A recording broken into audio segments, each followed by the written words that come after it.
Good morning. This is Commission President Toshiko Hasegawa convening the regular meeting of April 22nd, 2025. The time's 10:33 a.m. and we're meeting in person today at the SCA Conference Center as well as virtually on Microsoft Teams. Present with me today are Commissioners Calkins, Cho, Fellman, and Mohammed, who are currently gathered in person in the executive session room awaiting the opening of the public meeting. We'll now recess into executive session to discuss two items regarding litigation or potential litigation or legal risk per RCW 42.30.1101I, with one of these items also regarding national security per RCW 42.30.1101AI for approximately 60 minutes. We'll reconvene into public session at 12 p.m. Thank you. Thank you. We are in recess. Is Commission President Toshiko Hasegawa reconvening the regular meeting of April 22nd, 2025. The time's 12:03 p.m. and we're meeting in person today at the SCA Conference Center as well as virtually on Microsoft Teams. Clerk Hart, please call the roll of all the commissioners in attendance. Thank you. Beginning with Commissioner Calkins. Here. Thank you. Commissioner Cho joining us virtually. He's in the building. Oh, okay. All right. He is in the building. Commissioner Fellman? Also in the building? Mm-hmm. Okay. Commissioner Hasegawa? Present. Thank you. Commissioner Mohammed? Present. Thank you. We do have a quorum established. Thank you very much. A few housekeeping items before we begin. For everyone in the meeting room, please turn your cell phones to silent, including my colleagues. For anyone participating on Microsoft Teams, please mute your speakers when you're not actively speaking or presenting. Please keep your cameras off unless you are a commissioner or a member of staff participating virtually and are actively addressing on the commission. Please note for the record that Commissioner Cho has joined us. Please note for the record that Commissioner Fellman has joined us. Members of the public addressing the commission during public comment may turn on their cameras when their name is called to speak and will turn them back off again at the conclusion of their remarks. For anyone at the dais, please turn off the computer speakers and silence your devices. We also would ask that you please remember to address your request to speak through the chair. That'd be me, and wait to speak until you've been recognized by me. You'll turn your microphones on and off as needed. All the items noted here will ensure a smoother meeting. Thank you. All votes today will be taken by the roll call method or by general consent, so it's clear for anyone participating virtually how votes are cast. Commissioners will say aye or nay when their name is called. I'd like to acknowledge that we are meeting on the ancestral lands and waters of the Coast Salish people, with whom we share a commitment to steward these natural resources for ourselves and future generations. This meeting is being digitally recorded and may be viewed or heard at any time on the Port's website and may be rebroadcast by King County Television. Now I invite you to please stand and join us for the Pledge of Allegiance. I pledge allegiance to the flag of the United States of America and to the republic for which it stands, one nation, under God, indivisible, with liberty and justice for all. Thank you.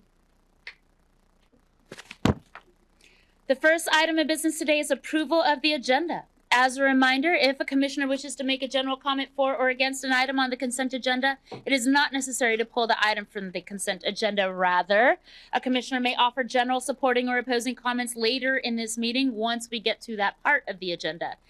However, it is appropriate at this time if a commissioner wants to ask questions of staff or wishes to have a dialogue on a consent agenda item to request that the item be pulled for a separate discussion. Now, at this time, commissioners, are there any items to be pulled from the consent agenda or any motions to rearrange the orders of the day?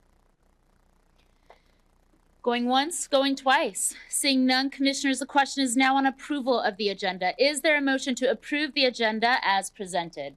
So moved. Second. The motion's been made by Commissioner Mohammed and seconded by Commissioner Calkins. With that, is there any objection to approval of the agenda as it's been presented? Hearing none, the agenda is approved. Moving us to the next item, the Executive Director's report. Executive Director Metrick, you have the floor. Commissioners, good afternoon. I'd like to begin my remarks by wishing everyone who celebrates a happy Passover and Easter. I would also like to thank Deputy Executive Director Karen Goon for stepping in for me at the last meeting while I was at Sea-Trade. It's good to be back with you this afternoon. Turning to operations, with the arrival of spring, passenger volumes have begun to pick up here at SEA. While we forecasted 2.8 million travelers over this time, actual passenger volume at SEA was closer to 2.7 million, which is about the same as spring break period last year. In maritime, we had the first cruise turnaround at Pier 66, the Norwegian Bliss, on Saturday, and more vessels are arriving for the cruise season. Today, Carnival's Spirit is at Terminal 91. In other aviation news, after many delays starting May 7th, 2025, all domestic air travelers aged 18 and over must present a real ID-compliant identification to board a domestic flight. I know the airlines and our own communications team is working hard to get the word out to everyone. I heard it, matter of fact, I heard it on both radio this morning and on the public address system as I arrived today. However, I will continue to share this reminder on the off chance that someone still needs to hear the news, and we know a lot do here in Washington State, with only 27% having real ID compliant driver's licenses. It's important to know that Washington's enhanced driver's licenses, EDLs, and enhanced ID cards, EIDs, are real ID compliant. If you're flying domestically and over the age of 18 and you do not have a real ID compliant identification, please bring one of the other acceptable forms of identification with you to travel, including a U.S. passport card, or permanent resident card. And there's also other forms that are acceptable, and those that can be found on our connections can be found via our website. Oh, this is right. Turning your attention to developments at the federal level, I have a few updates to share. First, the Trump administration announced last Thursday that beginning 6 months from now, it will impose new fees on Chinese-built and/or operated vessels arriving at U.S. ports. Notably, these fees will also apply to any foreign-made auto carrier, not just those from China. The fees, which will increase annually over the 3 years, are intended to incentivize the manufacture and purchase of U.S. shipping vessels. This is a goal that we support. However, these fees will have a significant financial impacts for the maritime sector, and we are concerned that implemented in a vacuum, they could further incentivize cargo diversion to Canada. On a positive note, we are glad to see that the fees will apply only once per service string rather than at every entry U.S. port of call, which would have driven carriers to end service at smaller and medium-sized ports. Thank you to Commissioner Cho for traveling to Washington, D.C. to testify in person on this topic. We'll continue to coordinate with the NWSA and engage directly with the administration to support efforts to end cargo diversion and support domestic shipbuilding. On the international trade front, the administration is continuing to move forward with broad tariffs actions on imports. In addition to the current 10% minimum tariff on all imports, they are considering additional duties on semiconductors, pharmaceuticals, and critical minerals. Most notably, they're proposing 100% on Chinese-made ship-to-shore cranes and cargo handling equipment. We are monitoring all of these fees closely, as well as the efforts to cut new trade deals with major partners to avoid additional broad-based tariffs. Thank you to Commissioner Cho again and Commissioner Hasegawa for participating in trade policy events with Senators Murray and Cantwell last week. Other notable port-related Trump administration actions over the past few weeks include efforts to deregulate the commercial fishing industry and targeting state and local climate policies to reduce greenhouse gases. In short, there continues to be a lot to track at the federal level, and we'll continue to keep you updated as things develop. A lot of work and milestones are happening around the port, and I want to recognize some of this work and the staff responsible for it. In aviation, I want to recognize the team that just executed on our 10-year agreement with the airlines, and that I believe is the best ever completed and certainly the most efficient in our efforts to do this. I'm pleased that the signatory lease and operating agreement, affectionately known as the SLOA agreement, provides a strong financial footing for the airport, creates opportunities for the airport to improve its performance and deliverables in the next decade, and creates an environment where airlines can innovate, compete, and succeed while serving their customers in this region. This was a significant effort, and I have a list of about 60 people to thank who worked on this agreement. I won't go through those now, but I will include that list in my weekly update to staff tomorrow. Over in Maritime, I want to thank port staff and the Seattle Fire Department for responding to a hazmat incident at the Tenet facility at Terminal 91. Seattle Fire and their hazmat unit responded and detected carbon monoxide. Fortunately, the incident response was downgraded to carbon monoxide from what was initially reported. 5 people were treated and the building was vented, and it was in return to operation. Commissioners, tomorrow we celebrate Administrative Professionals Day.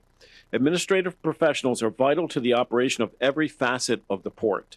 They manage the myriad details that keep the aviation, corporate, economic development, and maritime divisions running smoothly. Importantly, they possess the historical memory to make sure that we adhere to policies and procedures to keep the port moving ahead and functioning efficiently. Simply put, our administrative professionals know how to get things done and are the key to the port's success.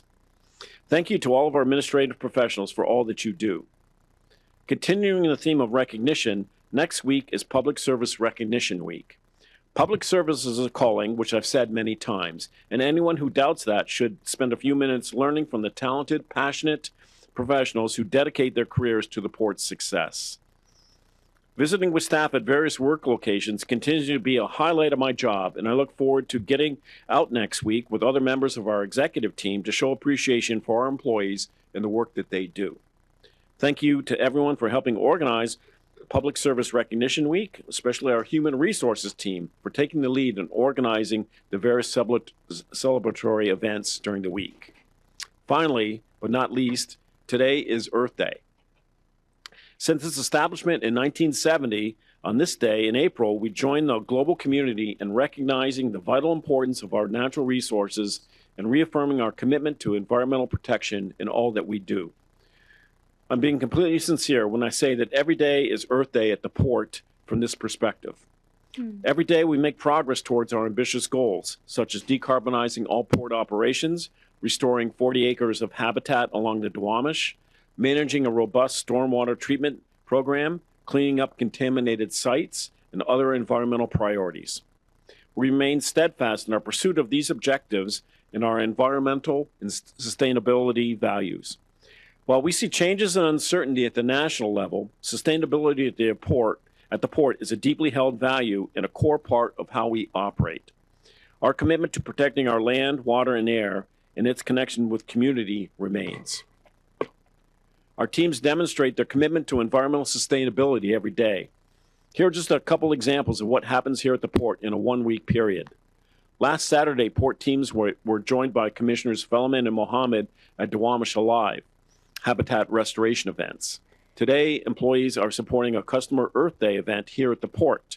And next Saturday, April 26th, the Waterfront Project Management Change Team is hosting a Duwamish River Conservation event in honor of National Volunteer Month with Port Employee Extraordinaire George Blumber, who truly embodies the spirit of Earth Day.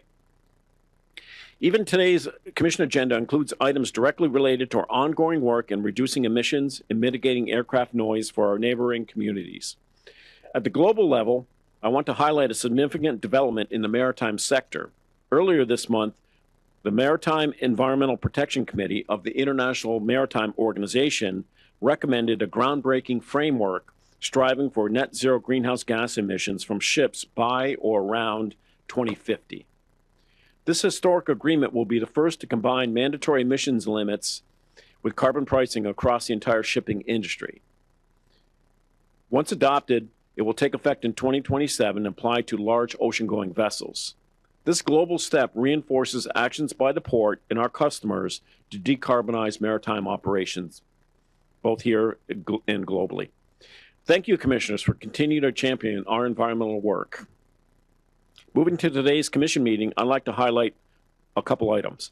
On our consent agenda is an action related to Clean Ports Planning Grant use of funds. The port has secured a nearly $3 million EPA Clean Ports Program grant, a unique opportunity to accelerate maritime decarbonization and position the region as a clean fuel leader. The Commission authorized a similar action in May 2024 with 3 nonprofit partners as subrecipients to help facilitate some of this work.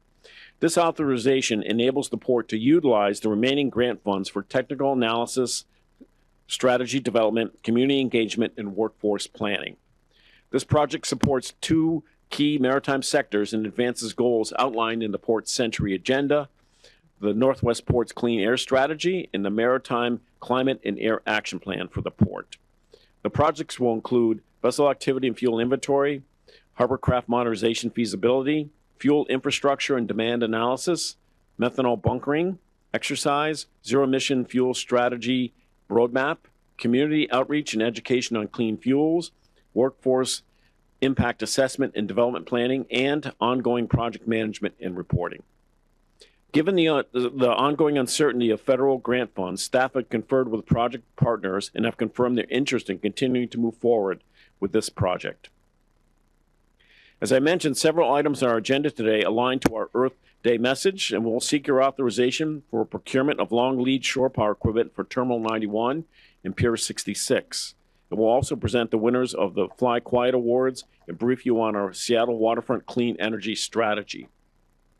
Other marquee items include the final phase of our baggage optimization program and the next set of proposals for our airport dining and retail program.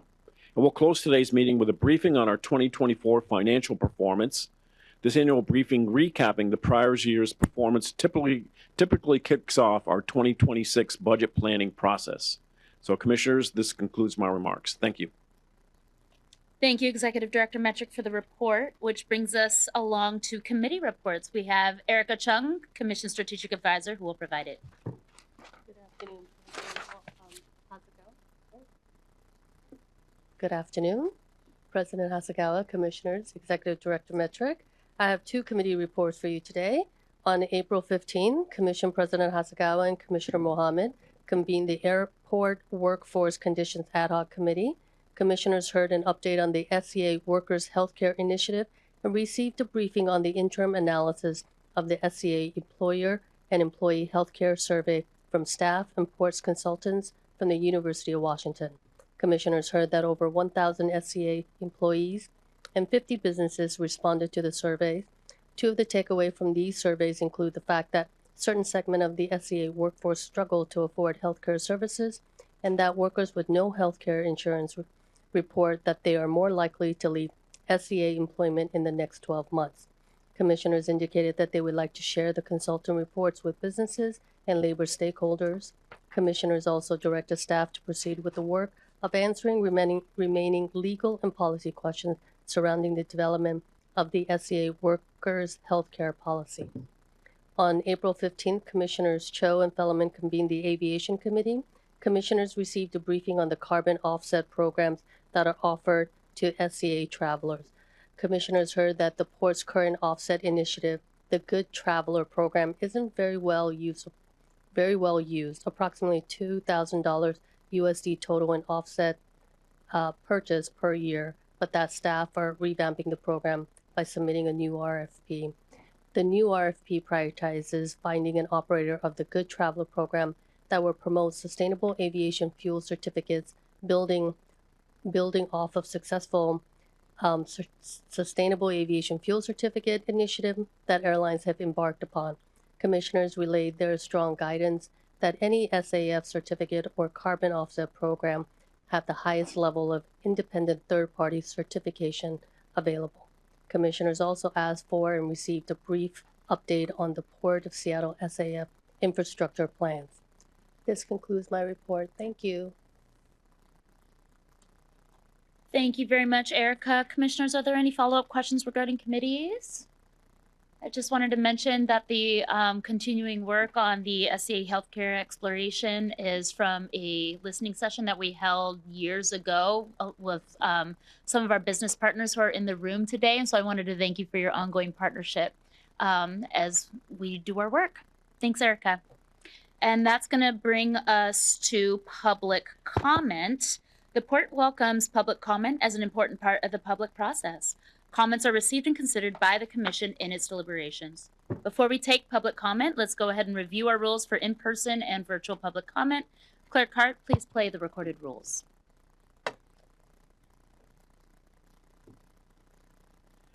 The Port of Seattle Commission welcomes you to our meeting today. As noted, public comment is an important part of the public process, and the Port of Seattle Commission thanks you for joining us. Before proceeding, we will overview the rules governing public comment for your general information. Each speaker will have 2 minutes to speak unless otherwise revised by the presiding officer for the purposes of meeting efficiency, and the speaker shall keep their remarks within the allotted time provided. A timer will appear on the screen, and a buzzer will sound at the end of the speaker's comment period. The Commission accepts comments on items appearing on its agenda and items related to the conduct of port business. The presiding officer will ask speakers to limit their comments to these topics. This rule applies to both introductory and concluding remarks.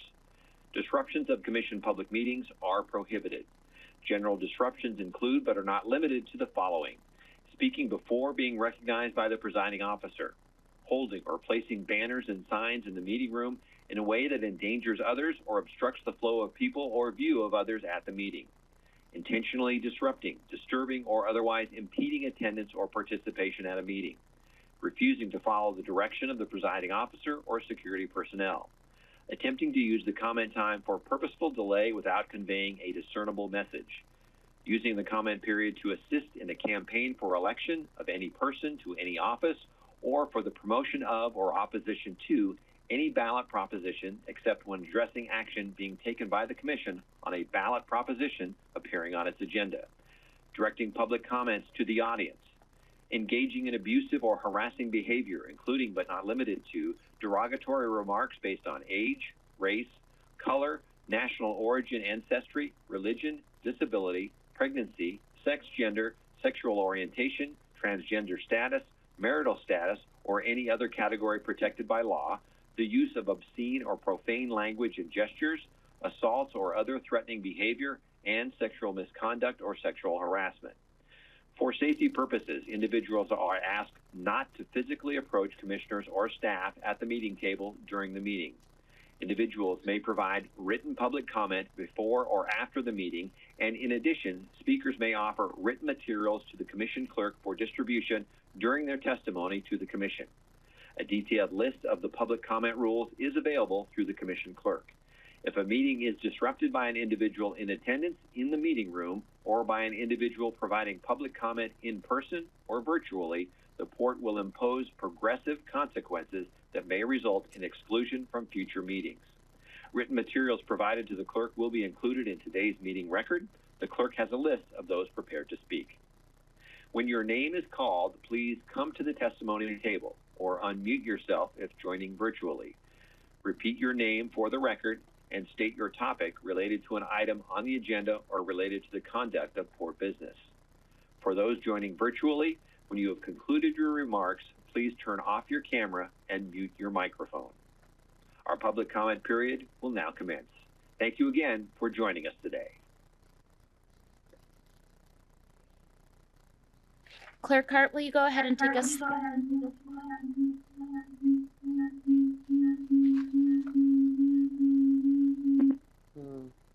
Sorry, I got trapped in the vortex.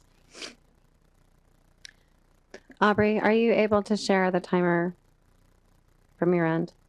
Yes, 1 second. Thank you. Apologies, whenever I've turned on the timer the last 2 times, it's done that. So I know it's not correct and I don't know how to fix it. Okay. Yeah. And would you like to start with the room or virtually? I will go ahead and let you call the sign-ups, and let's start with who's in the room. Okay, thank you. Thank you, Aubrey. And we'll begin with J.C. Harris. Welcome, council member. And J.C., if you'll go ahead and repeat your name for the record and your topic related to the conduct of port business or an agenda item, that would be wonderful. Thank you. Sure thing. J.C. Harris, Sea-Tac How you doing? I'm sure you've been briefed that this is the first, actually it's the second START meeting that is closed to the outside public happening tomorrow. I am asking the commission to take action to open it to the public, as has been the case at every other meeting, save one since its inception in 2018. Understand that START, which was put together in large part by Lance, was meant to be an FAA community roundtable. There was a great deal of kerfuffle. After about a year, people were very upset with the format, and 3 of the 6 cities quit. They rejoined after a year, but the format was changed to be run mostly by city administrators. This has created even more cynicism from the public, I think it's fair to say, and several cities struggle to even field 2 community reps. So it's creating this just echo chamber. And in this year of the SAMP, I think we can agree that just anything that reduces communication or even creates the perception of reduced engagement with the public will be perceived in a negative light. Regardless of what people talk about tomorrow, it's just not a good look. It's an unnecessary fail. Every START meeting should be something that the public can at least watch, especially since the agenda for this meeting is supposed to be about the future direction. And I think it's telling that this is the first meeting since Lance has moved on to bigger things and so forth. So with that said, please give this a think, regardless of the functional aspects of tomorrow's meeting. It's really not where you want to go. Thank you for your time. Thank you, council member. Madam Commissioner and President, from joining us virtually, we have Phil Ambrose. Phil, please go ahead and restate your name for the record and your topic related to the conduct of port business or an agenda item, please. Yes, good afternoon. Phil Ambrose, Seattle City Light, talking about the Seattle Waterfront Clean Energy Strategy. Okay, hi, hello again. My name is Phil Ambrose. I'm manager of strategic capital programs here at Seattle City Light. Thank you for the opportunity to provide some brief comments on behalf of City Light. Specifically, I manage City Light's Maritime Transportation Electrification Program, or MARTEP for short, which includes the Port of Seattle's Pier 66 Shore Power Project, Washington State Ferry's Coleman Dock Terminal electrification, and a key topic of today's commission, the Seattle Waterfront Clean Energy Strategy. Last fall, City Light and the port delivered shore power for cruise ships at Pier 66, an important milestone for the port, the city of Seattle, and the Seattle waterfront. The 2025 cruise ship season is already off to an incredibly busy season, and the port's mandate to require all cruise ships to use shore power by 2027 sets an important precedent globally. City Light is proud to partner with the port to deliver this project. Namely, for today, especially on Earth Day, today's commission presentation on the Seattle Waterfront Clean Energy Strategy is yet another important milestone for our respective agencies' shared goal of reducing long-term emissions that affect the health of our residents and our city's historically disadvantaged communities and workers. It is a giant step in the right direction. Reduction of maritime industry emissions through electrification requires proactive partnership and creative solutions, both technological and organizational. For City Light, the goals within the Seattle Waterfront Clean Energy Strategy are challenging, while our utility addresses similar electrification and other load increases throughout our service territory, while we simultaneously replace or upgrade our own aging electrical infrastructure. Despite these obstacles, I'm confident that the strategy co-authored by the Port, Northwest Seaport Alliance, and Seattle City Light establishes a path forward to achieve long-term goals that benefit Seattle, our region, the maritime industry, and our respective agencies.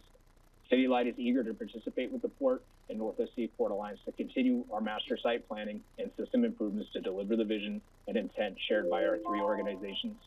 I look forward to continuing our partnership with the Port and Northwest Seaport Alliance and ensure the Port of Seattle is a port for the future. Thank you for the time today.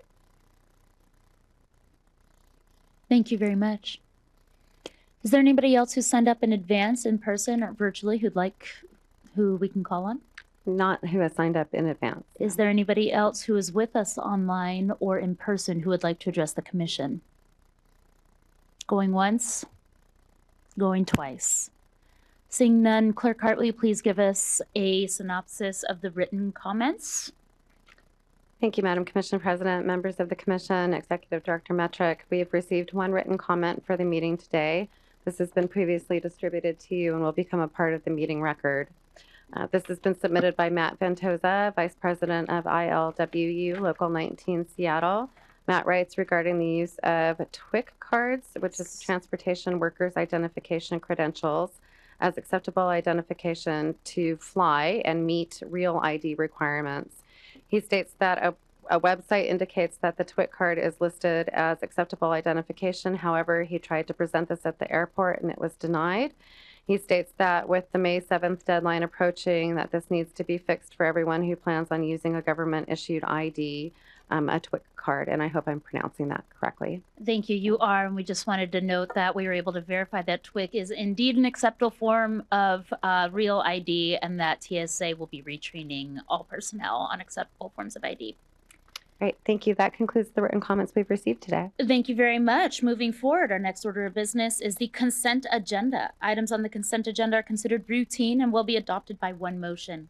Items removed from the consent agenda will be considered separately immediately after adoption of the remaining consent agenda items. Commissioners, is there a motion to approve the consent agenda covering items 8A through G with item number D, 8D not assigned? So moved. Second? The motion's been made by Commissioner Cho and seconded by Commissioner Fellman. Commissioners, please say aye or nay when your name Can is... I just ask one? Yes, you question? can. Commissioner Calkins. As I was going through the packet on this, I was wondering if anyone could show us where the, under 8E, I think yeah, I don't know where the water reservoir is. Anybody? If you have a question, you need to remove it. Is it, this is just a clarification, or if somebody could follow up with me, I'd love to. I was able to identify a couple of, is that Sarah coming to the rescue? I found a couple of tanks that are not at the fuel farm, and I was like, which of those is the reservoir, or is it buried, or I just was curious where it is. Hello, Sarah Cox, Director of Aviation Environment and Sustainability. So on the northeast side of the airport, near the water tower construction offices, also by the flight kitchens, and kind of across from the rental car facility is where our water reservoir is located. Okay. And what is the big tank in Neepel, or next to Neepel?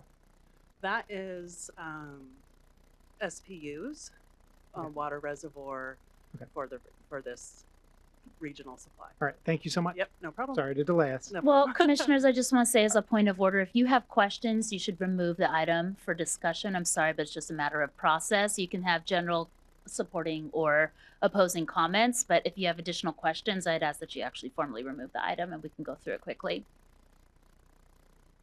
All right, seeing none, Clerk Hart, will you please call the roll for approval of the consent agenda? Yes, beginning with Commissioner Calkins. Aye. Thank you, Commissioner Cho. Aye. Thank you, Commissioner Fellman. Aye. Thank you, Commissioner Mohammed. Aye. Thank you, and Commissioner Hasagawa. Aye. Thank you. 5 ayes, 0 nays for approval of consent agenda. Thank you very much. The motion passes. That brings us on to new business. We have 4 new business items today. The first item requires that we recess this regular meeting and enter into separate meeting of the Industrial Development Corporation. Clerk Hart, please read the item into the record. Thank you. This is agenda item 10A, Industrial Development Corporation Annual Meeting, approval of minutes, designation of officers, and annual report for 2024. Okay. Please go ahead and proceed with your script. Great. The commission will now recess its meeting to conduct the annual meeting of the Industrial Development Corporation of the Port of Seattle. We expect the IDC meeting to last approximately 10 minutes, and after that time, we'll reconvene our regular business meeting. The time is 12:37. And I am now convening the annual meeting of the Industrial Development Corporation. All members of the IDC are present and in attendance today. The IDC is a special corporation maintained by the Port of Seattle for the economic development purposes defined by state law and the corporation's charter. Although it's been several years since there was a new investment activity in IDC, we hold this meeting to receive an annual report, confirm officers, and approve its minutes. During this meeting, commissioners will be acting as directors of the corporation. So Executive Director Metrick, you have the floor to introduce the IDC. Directors, the Industrial Development Corporation, or the IDC, is a special purpose government that was established to facilitate industrial expansion through tax-exempt financing. Think of it as a financing subsidiary for the port.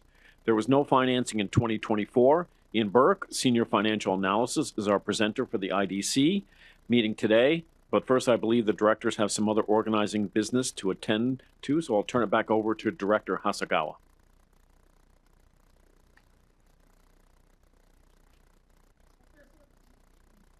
Our first order of business is adoption of the IDC minutes dated May 26, 2024, provided in your meeting packet.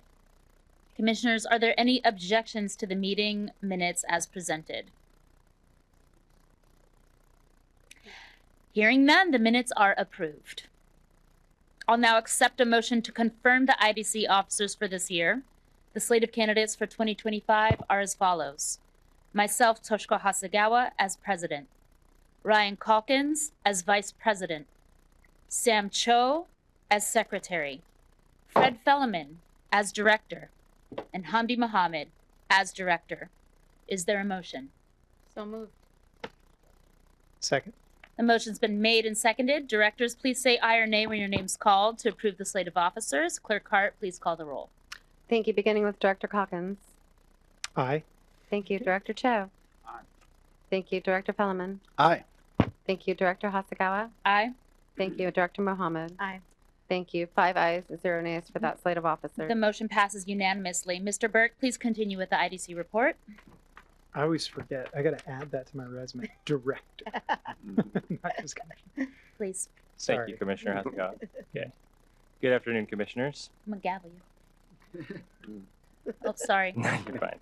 You should have all received the IDC's 2024 annual report in your packets. This report has also been posted online for the general public. The report contains detailed background information on the IDC and shows the limited financial activity for 2024. That included interest earnings on the income side and a small amount of staff time for managing the IDC. As a brief refresher, the port's IDC was established in 1982 to facilitate industrial development in King County by way of allowing private companies to access the tax-exempt municipal market.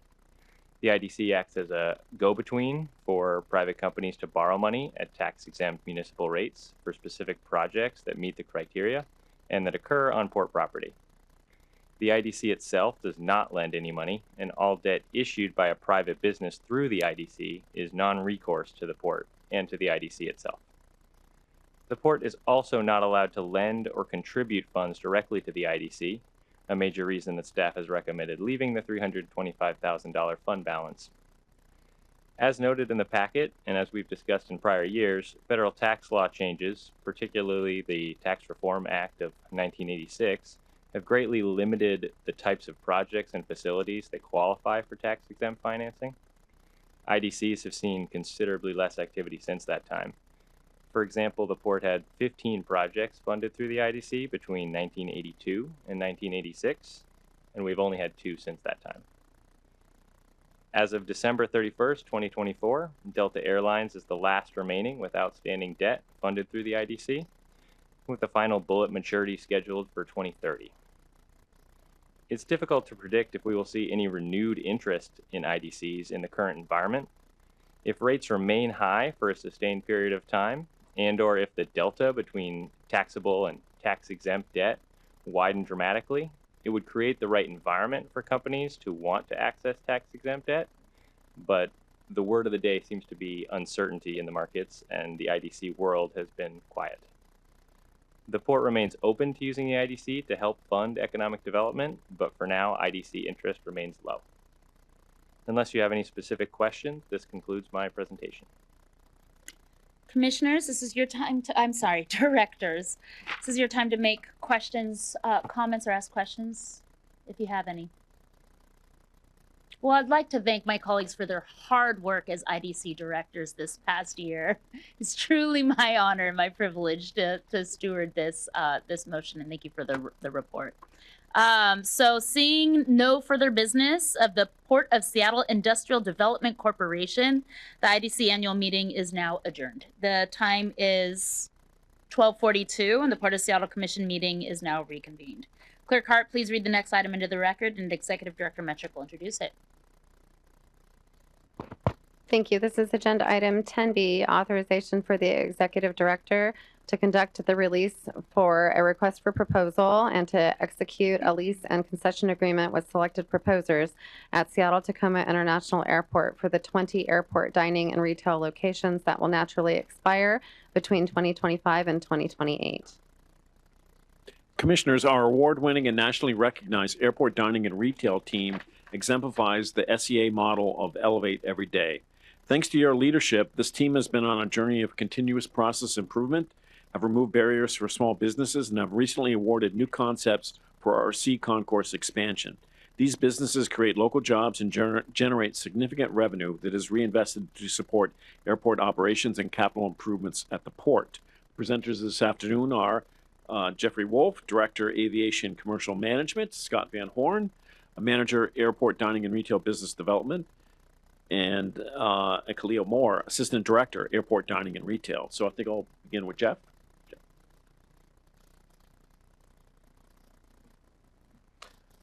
Good afternoon, Commission President Hasegawa, Commissioners, Executive Director Metric. I'm Jeff Wolf, Director of Commercial Management at SEA, which includes our Airport Dining and Retail Program, or ADR, as we call it, the subject of today's presentation. We are excited, the three of us are excited to be here today to highlight some of the recent accomplishments within the ADR program and seek your authorization to be able to continue to deliver new and innovative dining and retail offerings to the traveling public at the airport. Today's presentation will walk you through three main areas. First, the team will discuss changes that have been made to the competitive bidding process for ADR offerings, reducing barriers to entry while promoting small and disadvantaged business participation. Second, we will walk you through the most recent large competitive bid for new space at SEA, the Concourse C Expansion Project, or CCE for short, with new traveler offerings scheduled to open in time for the FIFA World Cup next year. And third, the team will discuss the upcoming competitive bid process for 20 dining and retail opportunities associated with future agreement expirations from 2025 through 2028. With your authorization today, staff can proceed with the future RFP process and execute new agreements associated with these 20 opportunities. First, however, I'd like to introduce and recognize our award-winning ADR program, as Executive Director alluded to. Commissioners, please recall that just last year, the ADR program at SEA won the award for Best Commercial Team in North America from Airport Experience, a top industry-recognized trade group. Quite an accomplishment. With me today are two members of the team. First, Kalia Moore, just to my right, our Assistant Director overseeing the ADR program, and Scott Van Horn, Manager of ADR Business Development and Operations. I just want to extend my appreciation to both Kalia and Scott and to the rest of the ADR team, which we have several representatives here today. Great job. With that, I will hand it over to the team to walk you through the presentation. Thank you very much, Commissioners. Thanks, Jeff. Good afternoon, Commissioners and Executive Director Metric. My name is Kalia Moore, and I'm the Assistant Director of Airport Dining and Retail. Today's request is to conduct the next RFP opportunities within the ADR program. Next slide, please. And for the execution of our leasing concessions agreements associated with all 20 locations that will be released as part of the RFP. As Jeff mentioned, we will cover a variety of topics, including our competitive process improvements, some highlights from the Concourse C Expansion RFP, and the ADR opportunities in today's request. Next slide, please. We'll skip ahead one more time. Commissioners, as you know, ADR has worked diligently to improve the RFP process at SEA. Some notable improvements include the removals of both the capital investment scoring and the bid bond requirement.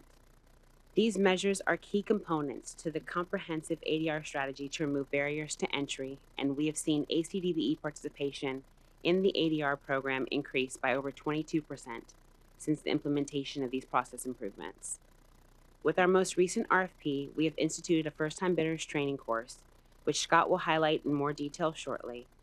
We've instituted a standard for a small business set-aside within our RFP process, in which small businesses will have at least one opportunity within the RFP where they only compete against one another, Additionally, Commission approved the adjustment to the small business exemption for labor peace to small businesses with 3 or fewer directly spaces with the port.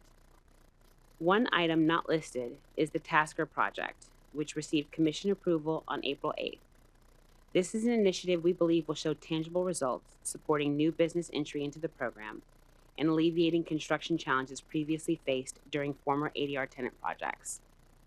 And now I'll turn it over to Scott from the ADR team for the remainder of today's presentation. Next slide, please. Thank you, Kalia. Good afternoon, Commissioners and Executive Director.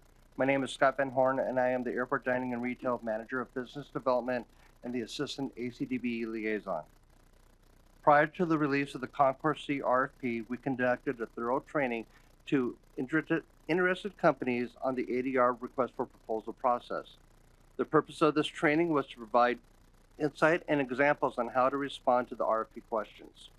Each participant was provided a binder with the material presented to be able to use as a reference manual while they worked on their own Concourse C RFP response. Companies could choose between a 4-week session in the morning or afternoon or an all-day Saturday session. The response to this training was overwhelming with over 200 companies attending. Next slide, please. The Concourse C RFP was the last opportunity for new ADR space at the airport. Because of this, interest was high with 30 companies submitting 40 proposals on 11 packages for 13 locations. Next slide, please. In comparing the response to previous RFPs, the Concourse C RFP had an increase in both first-time bidders and small businesses submitting proposals. Overall, this was a successful RFP in terms of the number and variety of companies proposing, the overall number of proposals received, the number of new companies being awarded a location or scoring high, and the quality of the concepts that were proposed. Next slide, please. As a reminder, the Concourse C is the new build-out, and this is the layout of the concourse level. We had one food and beverage package, which is in green, or retail package, which is in green. The food and beverage package was in purple. Single food and beverage offerings were in yellow, and single retail offerings were in light blue. Next slide, please. The mezzanine level for the Concourse C was all single opportunity food and beverage offerings. Next slide, please. As shown on a previous slide, we did have 2 companies asked to have their proposals withdrawn and not be considered. Commissioner Mohammed, I'd like to further address your question to Kalia at the last commission meeting and what we do when this happens. First, this is an unusual occurrence as it has only happened once before.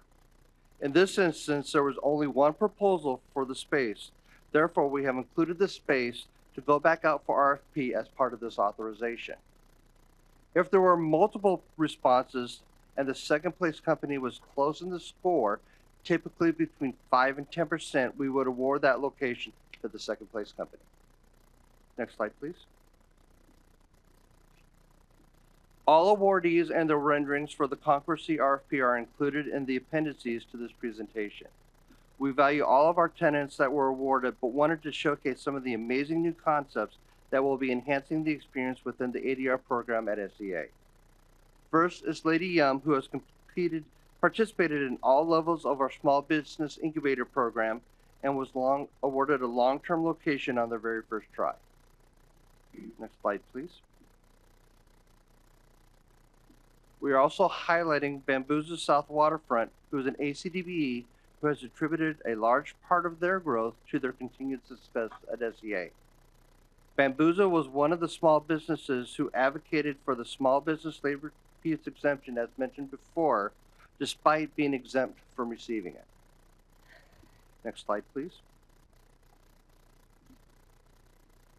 With your authorization today, this RFP is the last opportunity for inline spaces at SEA until 2031. These 20 locations represent the start of the redevelopment of the ADR program that began in 2016. All locations will naturally expire between 2025 and 2028 with the closures coordinated with the Tasker project Commission approved last meeting. Next slide, please. And for your reference, attached is a list of the 20 locations that will be included as part of this RFP. Next slide, please. I'd like to thank you for your time and consideration, and I'd like to turn it back over to Clea Moore for final remarks. I would be happy to answer any questions you may have. Thanks, Scott. Commissioners, this RFP is the first time that we are releasing space within the program based on the natural expiration of leases. And as Scott mentioned, this will be the last opportunity for long-term space for new business until 2031. This is a major milestone for our program. With the upcoming summer openings of the last 2 spaces from other lease groups, we have completed the implementation of the ADR master planning effort that began in 2016 and are now moving to a normalized phase of redevelopment for the ADR program. As Jeff remarked, the ADR program continues to be seen at the forefront of the industry for many airports, seeking to mirror our programmatic efforts in continuing to create avenues of opportunity and growth for business within the airport concessions realm. And this level of achievement would not be possible without the support and dedication of my staff. I would personally like to thank Scott Van Horn, not just for his diligence in facilitating our RFP process, including the improvements that I've highlighted today, but also for his commitment in working with me in strategizing and establishing process for a better tomorrow for the bidding, airport dining, and retail community. Thank you, and we're here for any questions that you may have. Thank you very much for the presentation. At this point, I will turn to my colleagues to see what questions or comments they may have. Oh, Commissioner Cho. I know in our briefing I asked this question, but I think originally that space that was withdrawn from was a regional music retail location. Are we reclassifying that so that we get a wider pool of applicants for that space? Yes, Commissioner, we're going to most likely go out for an open retail location for that. And what's the timeline for that again? We will release the RFP in the first quarter of 2026 to in line with the Tasker notebook that is being developed right now. Great, thank you. That's it for me. I have follow-up questions on that, but I will hold on to them. Commissioner Fellman. Thank you very much for the presentation. You know, I'm always a little amazed that we keep on getting these great awards for the airport overall. You know, we have these clear constraints on the airport drive. We have this small footprint coming into the airport, and we hear from constituents about this. But we also hear about this phenomenal experience they have with our ADR program, that the experience inside the airport is extraordinary. So what you've been doing is nothing short of remarkable, making use of a very constrained space and a fantastic experience for the traveling public. So clearly, folks, get over the challenges we have and give us these great ratings because you guys more than compensate for our other inherent challenges. So I just want to thank you so much for what you do. And obviously, your process is doing something right, so I don't want to get in the way of that. But really, and I hope the best for the last round of competitors. Thank you, Commissioner Calkins. So my question relates to part of the memo that you provided us as in preparation. You kind of anticipate the question of what happens if the market softens. And so while it seems like in recent years our ADR offerings are getting really competitive responses, lots of bidders, what happens if, let's say, significant crackdowns on people coming and going from the United States reduces tourism demand and we see our numbers fall off, or there's a major recession associated with tariff rates and people aren't traveling as much, and all of a sudden there's just less interest generally. Are we setting ourselves up here for a single offering with lackluster results, and there's no way for us to back out of that approach if, you know, when some of these deadlines hit, if at the time we're in a deeply recessionary environment, is there any way that we could undo this in such a way that would allow us to offer these as market conditions got better? Yes, Commissioner. So our RFP program does allow for us to not accept any of the proposals that we do receive. Again, we are releasing in 2026, so we are kind of hedging that the market will be in favor for us for the RFP response. But if we do not get any responses or the responses are lackluster, we do have the ability to not accept that proposal, and we would have to come back to you for additional direction and guidance before we do any direct negotiations at that point. Okay, appreciate it. Yeah, clear. Additionally, a lot of the efforts that we do are really strategic too. So we're really mindful of the timing that we do as well. And we're also very mindful of the release that other airports do too. So one of the things that Scott and I do is we watch the releases that a lot of other airports within the industry are doing. But also the initiatives that we set forth are really key to our overall strategy. The Tasker project is, as we've mentioned last week, well, 2 weeks ago, relieving that 10 to 15% in that demolition cost. That overall cost is a really key component as well. And we have found that one of the things that a lot of our tenants speak to is finding a better partner, and a better partner in SEA. They make a big decision when it comes to who they choose to bid on. And that is one of the key components as to why people choose to bid with us as opposed to some of the other airports. And I do believe that that is going to be a key driver when people look at why they choose to bid with us as well. And so we have chosen to realign some of our timing accordingly, because there are quite a few bids that are coming out at the end of this year when we initially had planned to release at the end of this year, and we chose to move that to Q1 to give us more time to see what happens as it relates to inflation and tariffs and things of that nature that are happening this year, so that we can better reassess for Q1 of next year as well. Okay, appreciate it. Thank you. Commissioner Mohammed.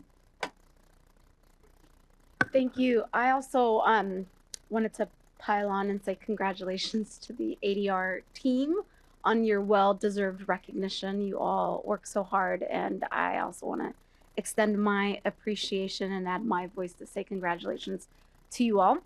And thanks for answering my question regarding the individual who or organization that withdrew their RFP. I wanted to know, do they have any forfeited funds associated with it? Are bondings impacted? Can you share a little bit about that? What happens when someone chooses to withdraw their application? Sure, Commissioner. And Clea alluded to this at the very beginning of part of our process improvements. We used to require at the very beginning a bid bond of $5,000 for our RFP process, but it was deemed a barrier to entry for small businesses to get that bond just to submit. So we went away with the bond. One of the, lack of a better word, downside for that is it does allow a company to withdraw without penalty. But again, this is, as I mentioned before, this has only happened twice in the whole redevelopment of all the spaces at the airport. So it is a very unusual occurrence. Okay, that's very good. And then I was hearing your answers to Commissioner Cho that the size of the space is going to change. Can you share a little bit more about that? Or the classification is going to change? Yeah, so can you share a little bit more about? What we do is we'll look at this as the retail space in the master plan, so it'll remain in retail space.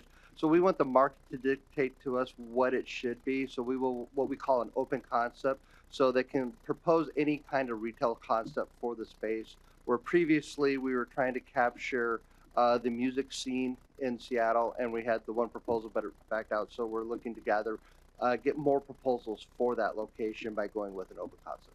I see. Was it included in the map that you showed? Yes, it is. It's a location. Was that slide 8? Could you go back to that? I think it's the one that said RFP on it, right? It was red. Near the end. Area not in RFP, is that correct? It's blue, sorry. She's pulling it up. It's the bottom right. Bottom right. Thank you, Deputy Clerk. Thank you. And you said the application will likely be available sometime in 2026. Q1 of 26 is when we're planning on releasing the RFP. And then are you going to do the same thing where you had a listening, information sessions, engagement, and so forth?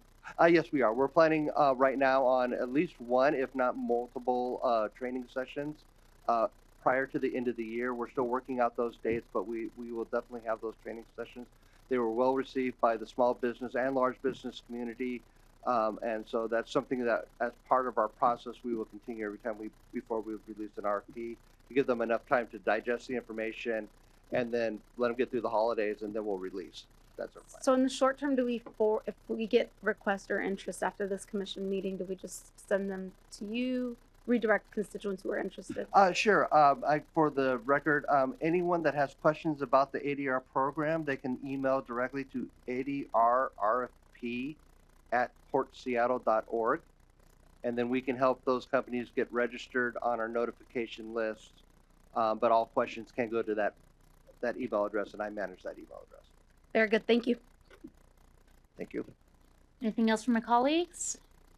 I just wanted to thank you for the thought that you put into promoting equity in this RFP process, and how having avenues to be able to provide on the front end technical assistance to prospective applicants, and then having ongoing webinars or other support opportunities is just a really wonderful best practice. I also would like to congratulate you on being nationally recognized for being leaders in this area. Is that considered as part of what your peers are? Is that part of what your peers are considering when they're analyzing excellence in an ADR RFP program? As far as the equity component? Yep. Yes, so it is a portion of it. The FAA does require that we provide a ACDBE plan as well as a small business inclusion plan, and that's new. Recently, I have spoken on the national platform for the FAA and have been requested to speak on the national platform for the FAA this year as well, because our small business inclusion program is very strong, and so they are very happy with what we're doing here. So we are recognized for that from them as well too. And then I'm seeing in the documents here that we actually have over 23% certified minority tenants and at the airport. Is that correct?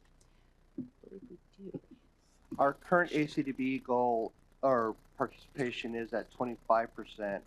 Our current WIMBY, minority women-owned business, that includes ACDB, is around 30%. And then what's our goal? Our goal for the FAA is 23.5%. And then what's our stated goal for this program? 23.5%. It's the same. Okay, yeah. It's the same. Thank you very much. No problem. Do I have any follow-up, Commissioner Cho? Yeah, this is on topic, but a little off topic because it's ADR related, but maybe not specific to this program. I've been speaking a lot about tariffs these days, and I think there's not a lot of information about like how tariffs are actually going to affect people. But I suspect that tariffs will have to be dealt with by our ADR tenants as well. And so I'm curious, have you have any sense of how our airport dining retailers are going to be impacted by these tariffs? Everyone's always complaining to me about how food and beverage at the airport is already really expensive. But can we expect prices to go up even more because of these tariffs and what our ADR tenants have to navigate? You throw out really hard questions all the time, right? Sorry, this is not meant to be a gotcha moment. That's okay. No, that's fine. So we do anticipate that food costs will change. And so on an annual basis, our tenants do have the opportunity to do price evaluations. That is, and our current pricing structure is street plus 10%. What we do is we allow our tenants to do the revision of their street pricing at any given time, at that one annual adjustment. We have not revised pricing as far as our tenants go. They have any given time to do that. We are waiting for tenants to come back to us based on what they see in the market as far as their comparison pricing goes. And so we have sat with them. We've had a review with our tenants and given them all that opportunity to take a step and look at that. And we do have flexibility in that time frame. Some people do it at the very beginning of the year, and some people do it at any given point. So at this point in time, only a couple people have made adjustments to their pricing, but it is at this point in given time, it's street plus 10. So I think you actually answered the question that I probably should have asked, which is, do we give our tenants the flexibility in their contracts to adjust their prices, given there is a rev share and a MAG involved? it sounds like what you're telling me is there's at least an annual review of pricing, but they have opportunities to come back to us with proposals to revise pricing based on what they're seeing in the markets as far as the impacts of tariffs are concerned. At a street plus 10, yes. Okay, perfect. Thank you so much, Kalia. Of course. Do I have any other questions from my colleagues? Seeing none, is there a motion and a second to approve this item? So moved. The motion's been made by Commissioner Cho and seconded by Commissioner Mohammed. Is there any further debate? Seeing none, Clerk Hart, please call the roll for the vote. Commissioners say aye or nay when your name's called. Thank you. Beginning with Commissioner Calkins. Aye. Thank you, Commissioner Cheff. Aye. Thank you, Commissioner Fellman. Aye. Thank you, Commissioner Mohammed. Aye. Thank you, and Commissioner Hasagawa. Aye. Thank you. 5 ayes, 0 nays for this item. Wonderful. The motion passes. Thank you very much to staff for your hard work and your presentation. Congratulations. Thank you to our guests. Alrighty, so Clerk Hart, please read the next item into the record, and Executive Director Metric will introduce it. Thank you. This is agenda item 10C, authorization for the executive director to execute a sole source purchase contract with Watts Marine LLC for procurement of long lead shore power electrical equipment for Terminal 91 and Pier 66 cruise shore power extension, and the requested amount of $8 million for a total authorized amount of $9,350,000 and estimated project cost of $28,300,000. Commissioners, today's item before you represents a critical milestone in advancing the port's dual missions of economic vitality and environmental stewardship. As we continue to lead the region in sustainable maritime infrastructure, this action supports our commitment to accelerate shore power connections across all cruise berths, which aligns with Commission Order 2024-08 and our broader climate goals. And the presenters this afternoon, I see Kelly Purnell, Capital Project Manager here, and Linda Sprigman, Director of Cruise Operations. I don't know if she's here with us virtually. Was she? Yeah. Great. I'm online, thanks. Yeah. Oh, great. So I'll turn it over to Linda Sprigman. Thank you. Thanks, Executive Director Metric. Thank you, Commissioners. If you go to the next slide, please. As was shared, we're here to ask for Commission authorization for the Executive Director to execute a sole source purchase contract with Watts Marine for procurement of long lead shore power electrical equipment for Terminal 91 and Pier 66 cruise shore power project in the amount of $8 million towards a total estimated project of $28.3 million. Next slide. This project is in relation to the July 2024 Commission Order number 2024-08, which was passed mandating that all home port cruise ships connect to shore power by 2027. To meet that mandate, the existing shore power systems need to be extended at both locations in multiple locations at each. This project will provide maximum flexibility in how ships with different shore power configurations berth at the pier so that they can connect. And just to amplify this a little bit more, shore power configurations on cruise ships are not standardized. They could be port or starboard. They can be midship or aft. And so this will give us the ultimate flexibility when we're working with gangways, shore power connection, provisioning, and luggage doors.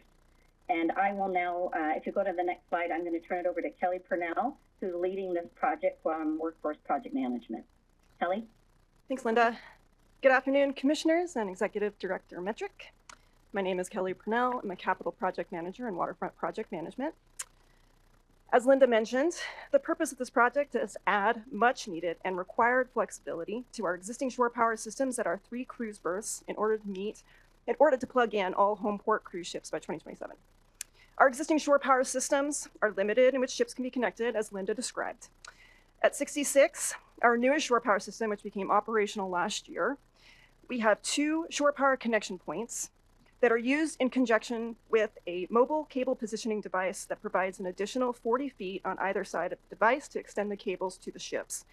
Terminal 91, at Pier 91, has 1 shore power connection point at each of the west and east berths that will be operated in conjunction with the 2 mobile cable positioning devices we purchased last year.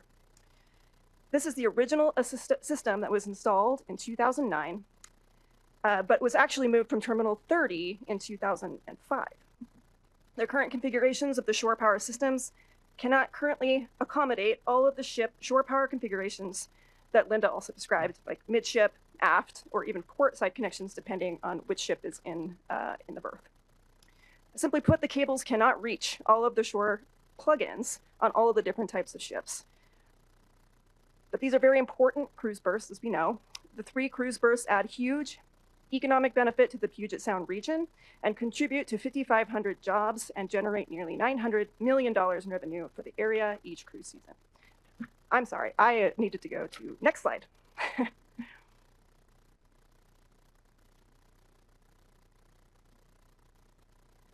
Next slide. Yes, please. All right. A very clear Century Agenda goal for the port is to become the greenest port in North America. A key strategy to reach that goal is shore power. To fully implement the strategy, our shore power systems need to be extended to maximize the number of ships we can plug in. Our original goal was to plug in all home port cruise ships by 2030. We are advancing that by 3 years to plug in all ships by 2027. Next slide. So how are we going to achieve this? The project is very schedule driven. It is paramount that we advance the project quickly to meet the 2027 mandate to plug in all home ported cruise ships. The first component of our project delivery strategy is the sole source purchasing contract with Watts Marine to design and procure all of the major shore power equipment. That is what we're here today for, to get funding authorization for that Watts contract in the amount of $8 million. Watts is a key partner in our shore power endeavors. They designed and installed the existing system at Pier 91 and at Pier 66. Watts also operates and maintains both systems. These system designs are proprietary technology of Watts. It is necessary that the shore power extensions at each location fully and seamlessly integrate with the existing systems, necessitating the need to use Watts as our shore power equipment supplier.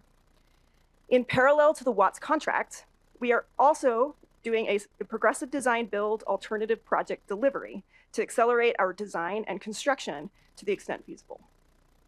Next slide, please.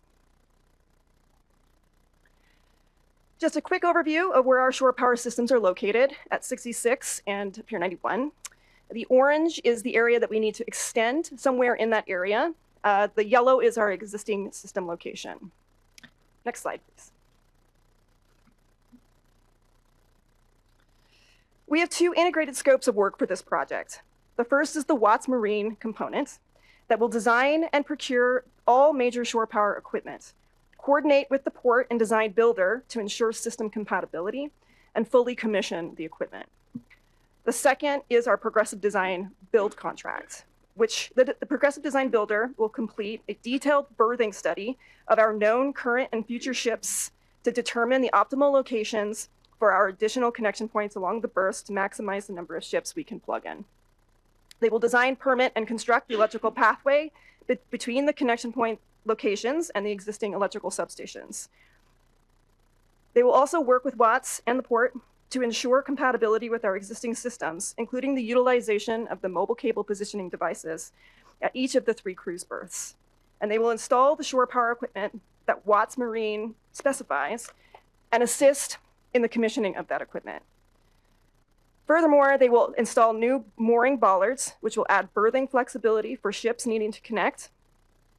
And lastly, there is a potential that the design builder will need to replace some of the deck panels in coordination with the dock rehabilitation project, separate project that is planned on the west berth of Pier 91. Next slide, please. Some general considerations for this project. The project is located at 2 complex sites. Pier 66 has constrained entrances, shares access with Bell Harbor Marina, and has busy hotels, restaurants, and a conference center. Pier 91 also has constrained access and is a multi-industry pier. April to October, the pier is fully utilized by cruise operations, and October through February, the pier is fully utilized by commercial fishing operations. At both locations, we also have neighborhoods that we respect and must minimize construction impacts, which includes the noise. There are many other construction projects at Pier 91 and Terminal 91 as a whole, such as the T91 Uplands project, which will be under construction at roughly the same time period as the shore power project. In particular, the aforementioned dock rehabilitation project is a key consideration that we must logistically factor into our project planning because of significant overlap with necessary deck panel replacements on the west berth. Next slide, please. Our project timeline is predicated on aggressive permitting assumptions, which avoid in-water work. It should be noted that during the scoping and validation phases of the project, if in-water work is necessary, certain regulatory requirements will have to be met, and our schedule will need to be adjusted accordingly. The Progressive Design Builder will be responsible for all necessary permits for this project with port oversight. Next slide, please.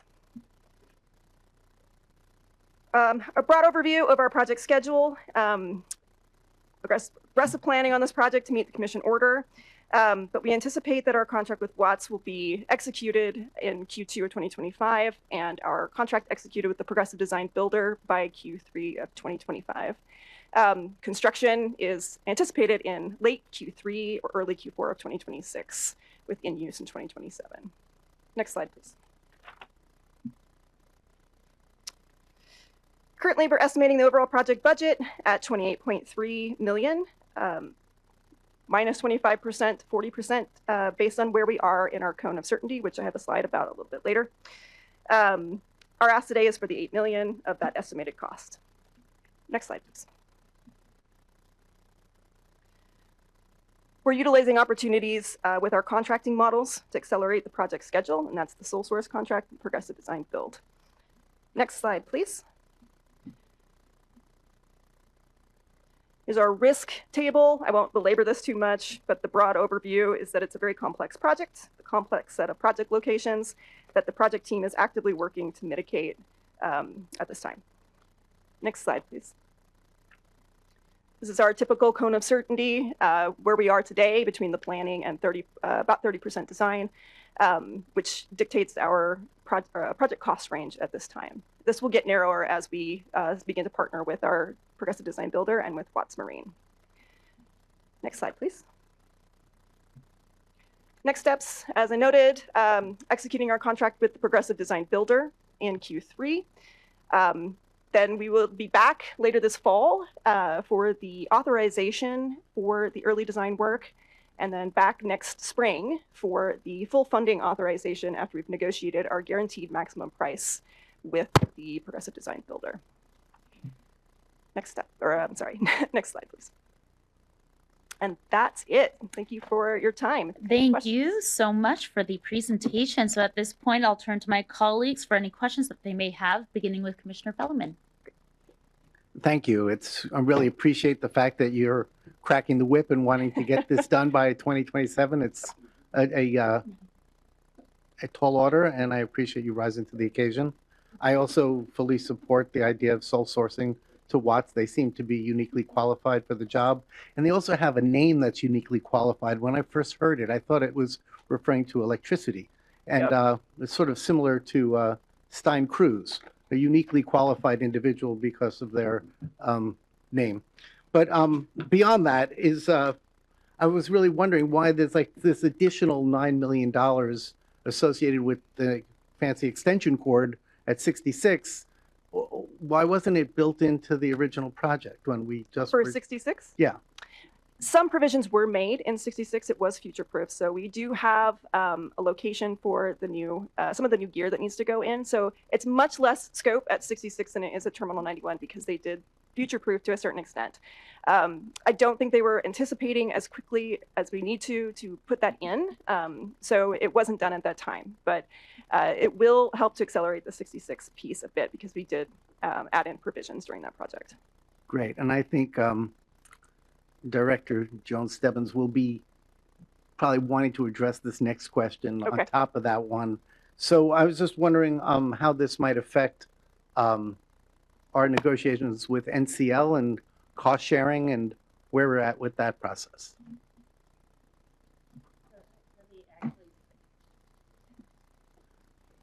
Let me just add on to Kelly's answer for that last question too. Remember that design for Pier 66 was began long before we took the opportunity to accelerate shore power. So when we were looking, we're really now anticipating not just the vessels that we have at our terminals, but new vessels that are calling. So and again, the cost is significantly less at 66 to make this improvement. But we are looking at both NCL, cost sharing at 66, as well as really how we finances when we come back for approval of the full amount. We will have more details on that. But what I can tell you is we've evaluated both. If we do not do this project and we just tell the cruise ships that can't plug in, you can't come, right? That is about $26 million in lost revenue. So in 1 year, we would make up the cost for this. But additionally, in terms of looking at facility charges for cruise lines, what that would take to finance this project over the life of the equipment. So we're evaluating both of those approaches, and we'll be sharing more when we come back for the final approval of the project, for construction approval. Thank you. I know you're still negotiating long-term leases and all this stuff is in play, but I'm glad to hear that this is part of that discussion. Yeah, and your expectation has been made very clear, Commissioner, so thank you. All right. It keeps on growing, that's all. All right, thank you. Any others with some questions? Seeing none, is there a motion and a second for this item? So moved. Second. The motion's been made by Commissioner Fellman and seconded by Commissioner Mohammed. Any additional discussion or debate? Seeing none, Clerk Hart, please call the roll for this vote, and commissioners will say aye or nay. Thank you. Beginning with Commissioner Calkins. Aye. Thank you, Commissioner Cho. Aye. Thank you, Commissioner Fellman. Aye. Thank you, Commissioner Mohammed. Aye. Thank you, Commissioner Hasagawa. Aye. Thank you. 5 ayes, 0 nays for this item. Wonderful. It passes unanimously. Thank you so much to staff for your hard work and for the presentation. Moving us along, Clerk Hart, please read the next item into the record, and Executive Director Metric will introduce it. Thank you. This is Agenda Item 10D, authorization for the Executive Director to take all steps necessary, including the execution of all contracts, including Public Works, alternative Public Works procedures, in accordance with RCW 29.10, goods and services, personal services, professional services, other consultant services, and any other type of contracts or agreements to complete the baggage optimization program, Phase 3, in the requested amount of $477,373,982 and an total estimated project cost of $1,074,638,982. Commissioners, today's item brings forward the final phase of one of the most critical infrastructure programs at the airport, modernizing the baggage handling system throughout the airport. As you know, baggage handling is one of the most complex and operationally essential systems in the airport environment. Prior phases of this program already transformed 2/3 of the system. Phase 3 represents the final step to deliver a fully integrated, efficient, and future-ready baggage system. So now I'll turn it over to the team to walk us through the details of this critical step. And I don't know, all I have is Ed. I don't know if there's anybody else on your team, Ed, but Ed White's capital program leader for the Aviation Project Management Group. Yeah, I'll be here to ask any questions. I think I saw Wendy running around somewhere, but I think I can handle most of the questions from here. So good afternoon, Commissioners and Executive Director Metric. I'm capital program leader for baggage at the airport. So next slide, please. So we're here today to present our long-term, over a decade, long-term project that we've been working on, where we're replacing the 6 individual screening systems to improve our centralized screening, provides flexibility, reliability, improved security, efficiency for airline and passengers for their baggage. Today we're specifically going to discuss Phase 3, which is the last of the program.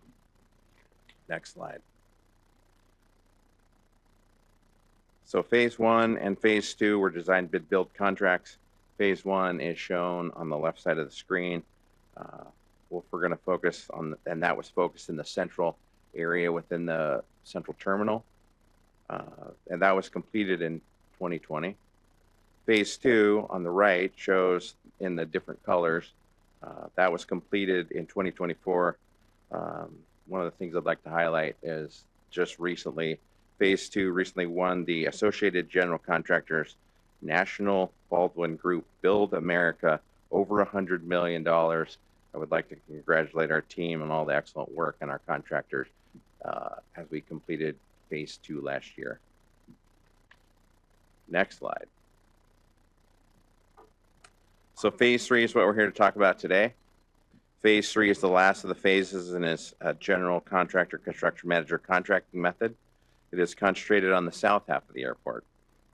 It's going to make connections to the international arrivals facility and remove the screening and add that to the central terminal and connections to their makeups. This phase will complete the optimized system so that we can have any bag go anywhere within our facility. Next slide. So Phase 3 started in 2023. Through this contract method, we're in design and negotiations through last quarter. With the approval here today, we would be allowed to proceed with construction and expect to finish in 2029. Next slide. This slide shows the overall program budget. Phase 1 was completed under budget by around $3.7 million. Phase 2 was also completed under budget by approximately $19 million. Phase 3, however, is over budget by approximately $153 million to complete the entire scope of work. We had scope and budgeting transferred from Concourse Sea Evolution as to build out the transfer lines for approximately $15.5 million. That's trending on budget, and that's out on the street currently. We also have an executive director reserve of $10 million that we no longer require. The total program budget increase we're here for today is approximately $119 million. To complete the program, budget increases are attributed to the lack of competition for specialized baggage handling, installation, and electrical work. Since 2022, there's been a continued escalation in electrical labor and equipment. The project budget was also impacted by the specialized baggage handling contractor and electrical fees. Construction duration also increased by a year due to mitigating operational risks to keep the baggage system operational for airlines during construction and minimize that downtime. Next slide. We're requesting full program authorization of $477 million for a total program of $1.174 billion. Today, we'll complete the last phase of this program. We've been partnering with the airlines and received their support. Along with your support today, we can finish this long-term program. And I'm glad to answer any questions that you have for me. Thank you so much for the presentation. At this time, I'll turn to my colleagues to see what questions they may have. Commissioner Felleman. I can't believe I can actually expect that we're going to not hear about baggage optimization. I think this has been one of the conversations throughout my tenure, and it's truly amazing.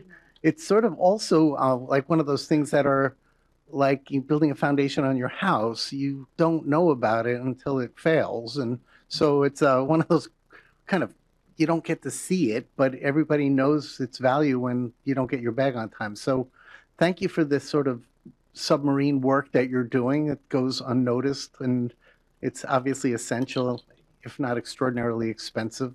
But I appreciate the idea that we won't have to hear about it again in the not too distant future. So thank you again. Thank you. Anybody else? Commissioner Calkins. Thank you so much for the presentation. I remember taking a Bagwell tour when I first started here 7+ years ago, and then taking another tour when we encountered the issues related to the link up with the new IAF facility. This feels to me like one of those 50-year investments where, sure, we could take the the less expensive alternative, but we would really regret it over the life of the system. And we really get this one shot to do it right. And I know that all budgets are experiencing significant cost increases associated with stuff out of our control. But I just don't think this is one to skimp on. And particularly as we continue to work to improve not only the passenger experience, but the efficiency of the airport, this feels like something we should really invest in. Thank you, Commissioner Calkins. So I'm wondering what happens if we don't integrate the IAF into the optimized system? So one of the things, if we don't integrate it, it makes it an operational impact for our airline partners that Can you use describe the that system. operational impact? And so what I mean by that is bags are screened in the facility at IAF, and they're delivered and they're not connected to the rest of the system throughout the airport. So they actually staff folks at that location. And so when you do a recheck, so you come in from an international flight, you're going to go to, let's say you're going to land here and fly to Dallas. Your bag then needs to be rescreened off of an international flight, and then we have to deliver those. Those get delivered to a makeup in the IF facility. Airline then needs to go down, get that bag, and say you're going to leave from North Satellite. They're going to have to get that bag with extra staff and drive it out to North Satellite and put it on the airplane from there. And so it adds another layer of complexity within our bag well if it's not integrated. And so it's a couple extra layers. It requires manually moving a bag from one system to the other, and it also requires it to be rescreened. Correct.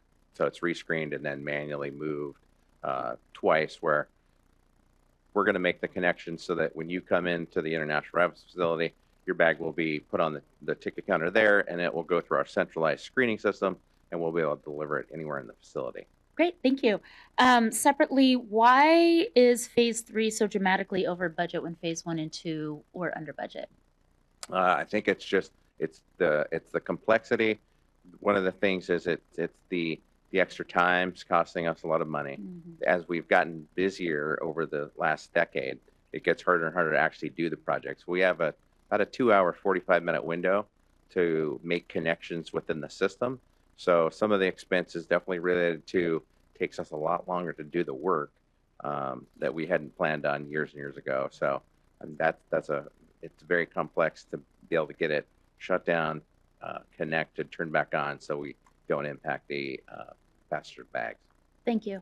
And then my final question, switching gears, is what was the WIMBY utilization rate for phase 1 and 2? I see here that the utilization goal is 4% for this project, and why is that? It seems low to me. Why is it so low?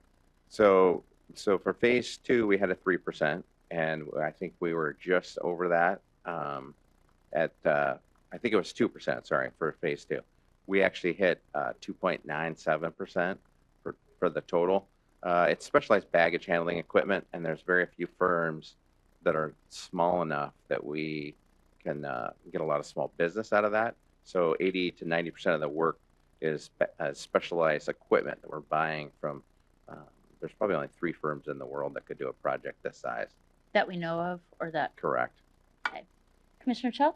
Yeah, actually, I wanted to follow up on Commissioner Hasegawa's, President Hasegawa's question around phase 1 and phase 2. Isn't it also true that a lot of phase 1 and phase 2, maybe not phase 1, but phase 2 was done during the height of the pandemic, which actually provided us with some cost savings and efficiencies given the downturn in travel? Yes, and we actually had taken some time, resequenced some work, and then tried to do that in an off shift, and we actually saved some time ultimately and got it done a couple months ahead of schedule. Yeah. So by being able to resequence the work, we did get some savings out of doing that. Yeah.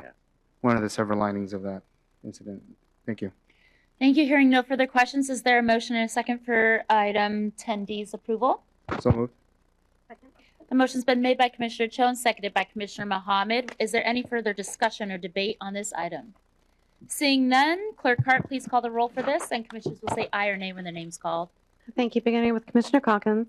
Aye. Thank you, Commissioner Cho. Aye. Thank you, Commissioner Pellman. Aye. Thank you, Commissioner Mohammed. Aye. Thank you, and Commissioner Hasegawa. Aye. Thank you. 5 ayes, 0 nays for this item. The motion carries unanimously. Thank you very much for the presentation. Shout out to the team for your hard work. Thank you. Okay. You can both go. I'm moving front. Okay, so we are now at presentations and staff reports. Clerk Hart, please read the next item into the record. Executive Director Metric will then introduce the item. Thank you. This is agenda item 11A, the Fly Quiet Awards. Commissioners, we are pleased to recognize this year's winners of the Port's Fly Quiet Awards. This program celebrates airlines for their efforts to reduce noise at SEA. The annual Fly Quiet Awards were developed by Port staff and the Citizen Advisory Committee in 2005 to increase airline and pilot awareness of aircraft noise impacts on local communities. Aviation is quieter today than ever before in our history, and programs like this help us make further gains. Presenters this afternoon are Paris Edwards, Airport Noise Programs Coordinator, and Thomas Fagerstrom, Noise Program Manager. So, Paris, I'll turn it over to you. Thank you, Executive Director Metric, and good afternoon, Commission. Paris Edwards, Senior Environmental Management Specialist. Just to quickly go over the Fly Quiet Awards. Next slide, please. So Fly Quiet was created in 2002 as a component of the Part 150 study, with really the goal is to bring awareness to the airlines as to noise impact in our communities. Fly Quiet then uses an in-depth scoring system to evaluate flight procedures, noise levels of operating aircraft, and we award 2 airlines with the best record of achievement. From there, we then award a 3rd airline that has shown significant improvement, lessening their noise impact over the course of the year. Next slide, please. So this will cover the components of how we score for Fly Quiet. So 2 airlines are awarded for best overall scores in the following categories: low noise levels at takeoff and landings, and this is in reference to our noise monitors. We currently have 24 noise monitors, but for Fly Quiet we use 4 close-in monitors in north and south of the runways. High level of compliance with noise abatement of flight procedures. This would be in reference to, as an example, our noise abatement procedures for south flow, and that is, think of as an invisible line, so to speak, that we ask airlines to stay within those boundaries. 3rd, compliance with SCA ground maintenance engine run-up rules. And lastly, our low levels of noise exceedances during late night hours. And this is from the late night noise limitation program that was implemented in 2020. Shortly thereafter, this was then brought into the Fly Quiet Awards program. So this focuses on the hours of 12 a.m. to 5 a.m. And also, this is where we use those 4 noise monitors that I previously mentioned. And exceedances for late night noise limitation program are reported quarterly and also discussed in our START working group. Next slide, please. And our winners start with Air Canada. And again, all of the winners here have perfect scores. There are no exceedances, so just want to get that out of the way. And Air Canada, again, has achieved high scores in all 4 categories. They operate the modern Airbus 220 and Boeing 737 MAX 8 aircraft, and this is their 3rd consecutive award. What stands out for Air Canada is they're continuing to, with their fleet mix, operate more Airbus aircraft, as well as the 737, but you'll see more Airbus operated here at SCA. Next slide, please. And Frontier Airlines, again, very high scores, perfect scores, as a matter of fact. And Frontier is a all Airbus fleet. And they are working through modernization. As a matter of fact, one of the quietest aircrafts today is the Airbus A320neo. And so this is Frontier's 6th Fly Quiet Award. Next slide, please. And our most improved goes to Air France.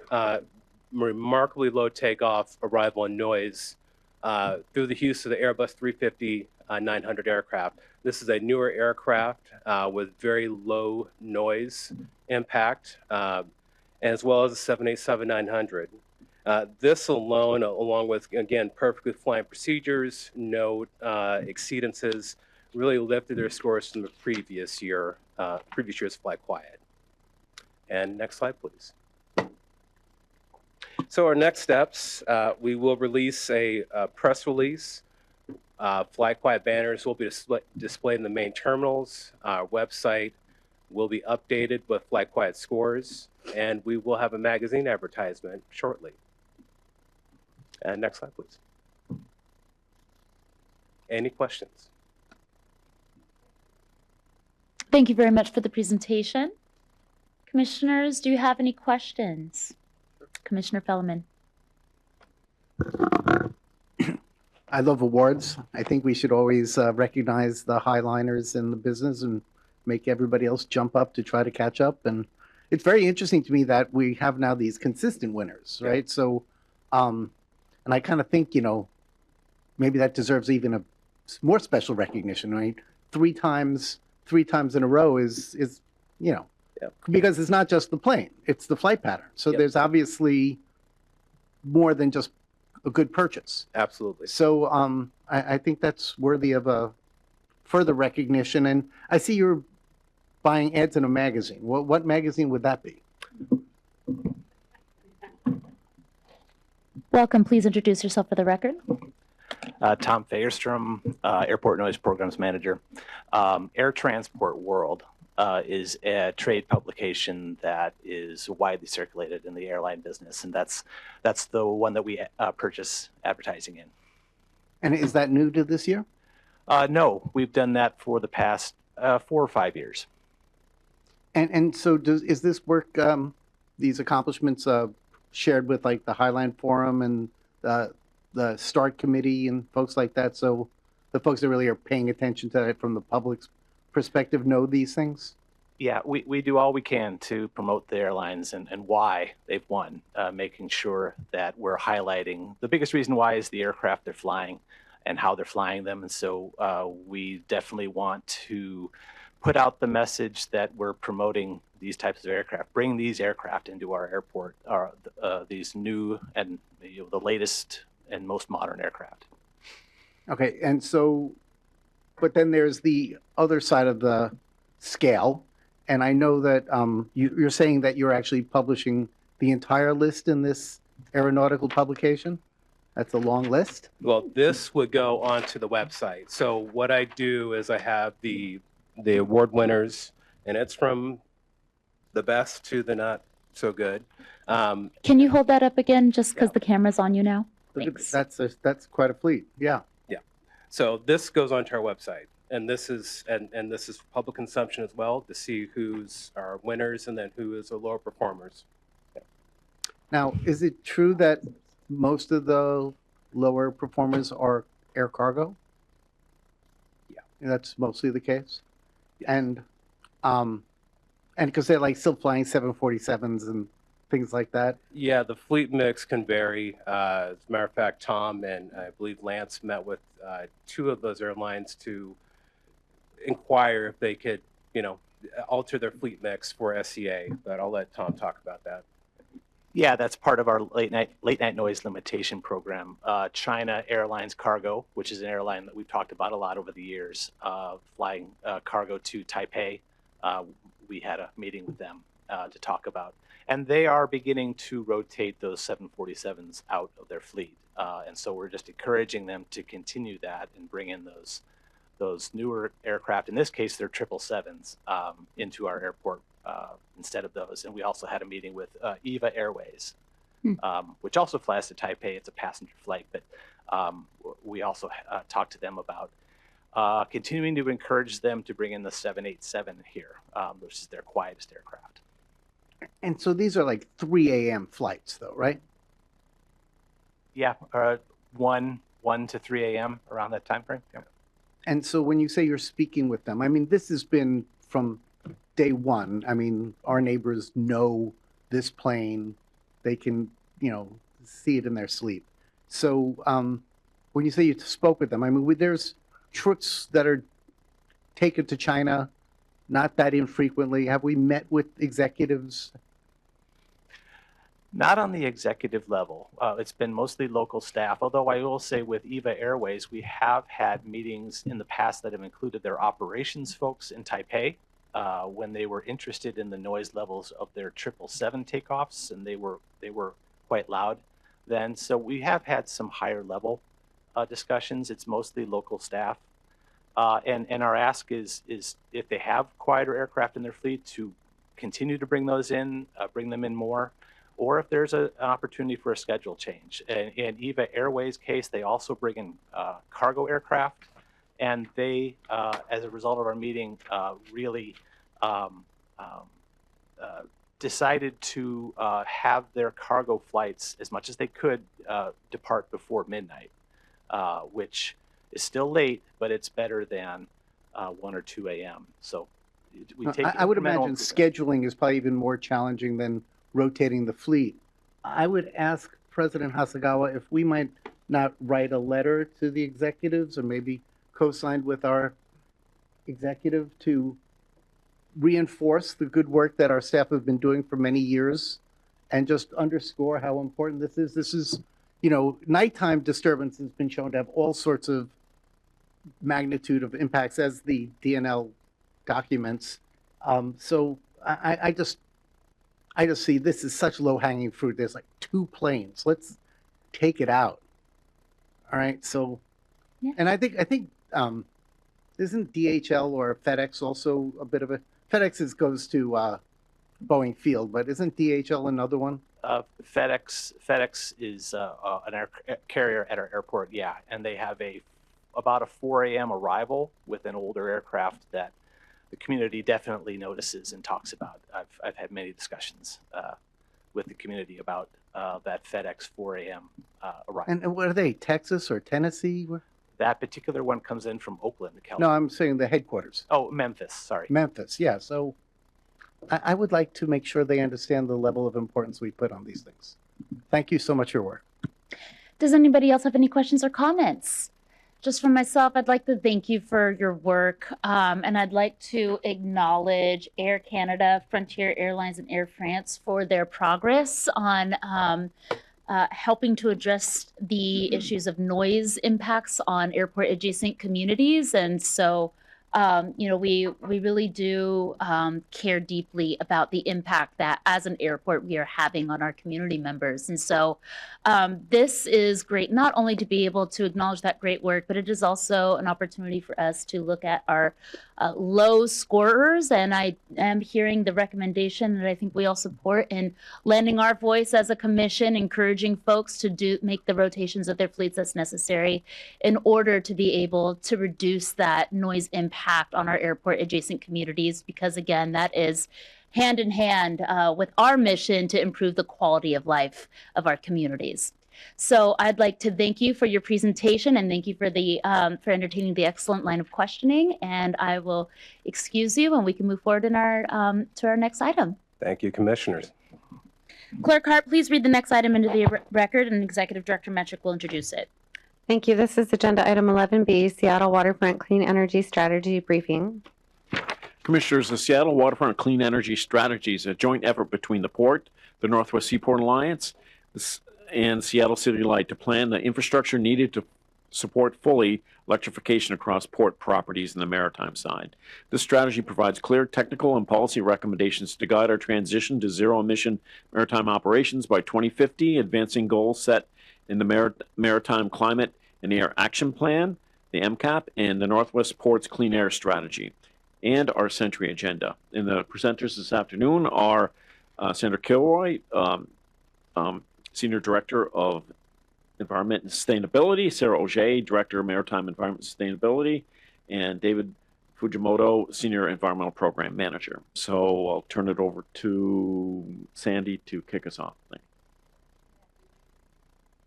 Good afternoon, Commissioners and Executive Director Metric. Thank you, and happy Earth Day.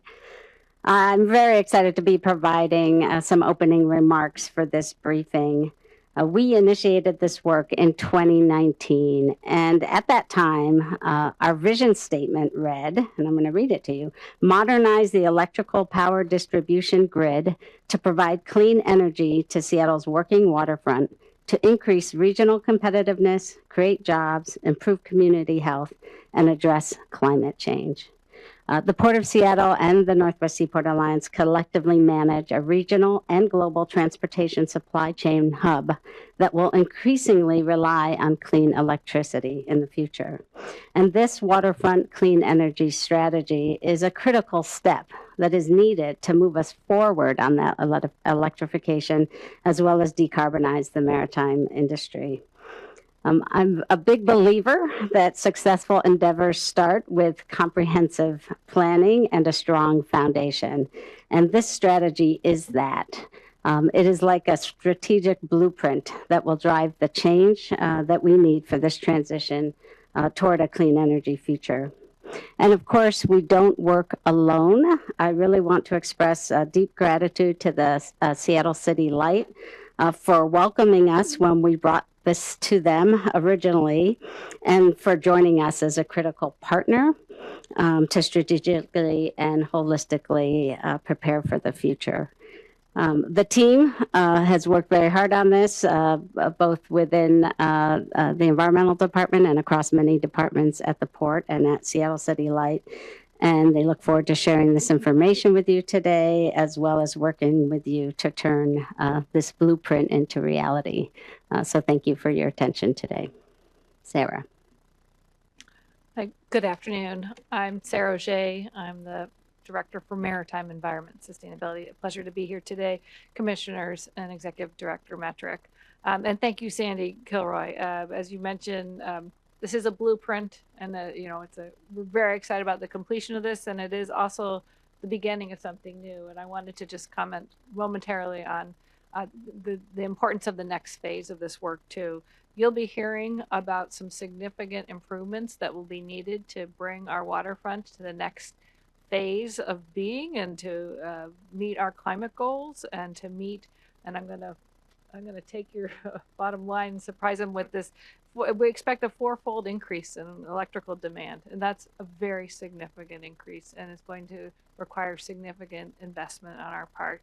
And so my department is strongly committed to working with the Maritime Division facilities and operations to evaluate the implementation that could come out of this report, and look at opportunities. And we're even beginning to do this now as we begin the process of developing a capital plan for 2026. I just wanted to note that we're beginning to use this today, this work. It is useful right now.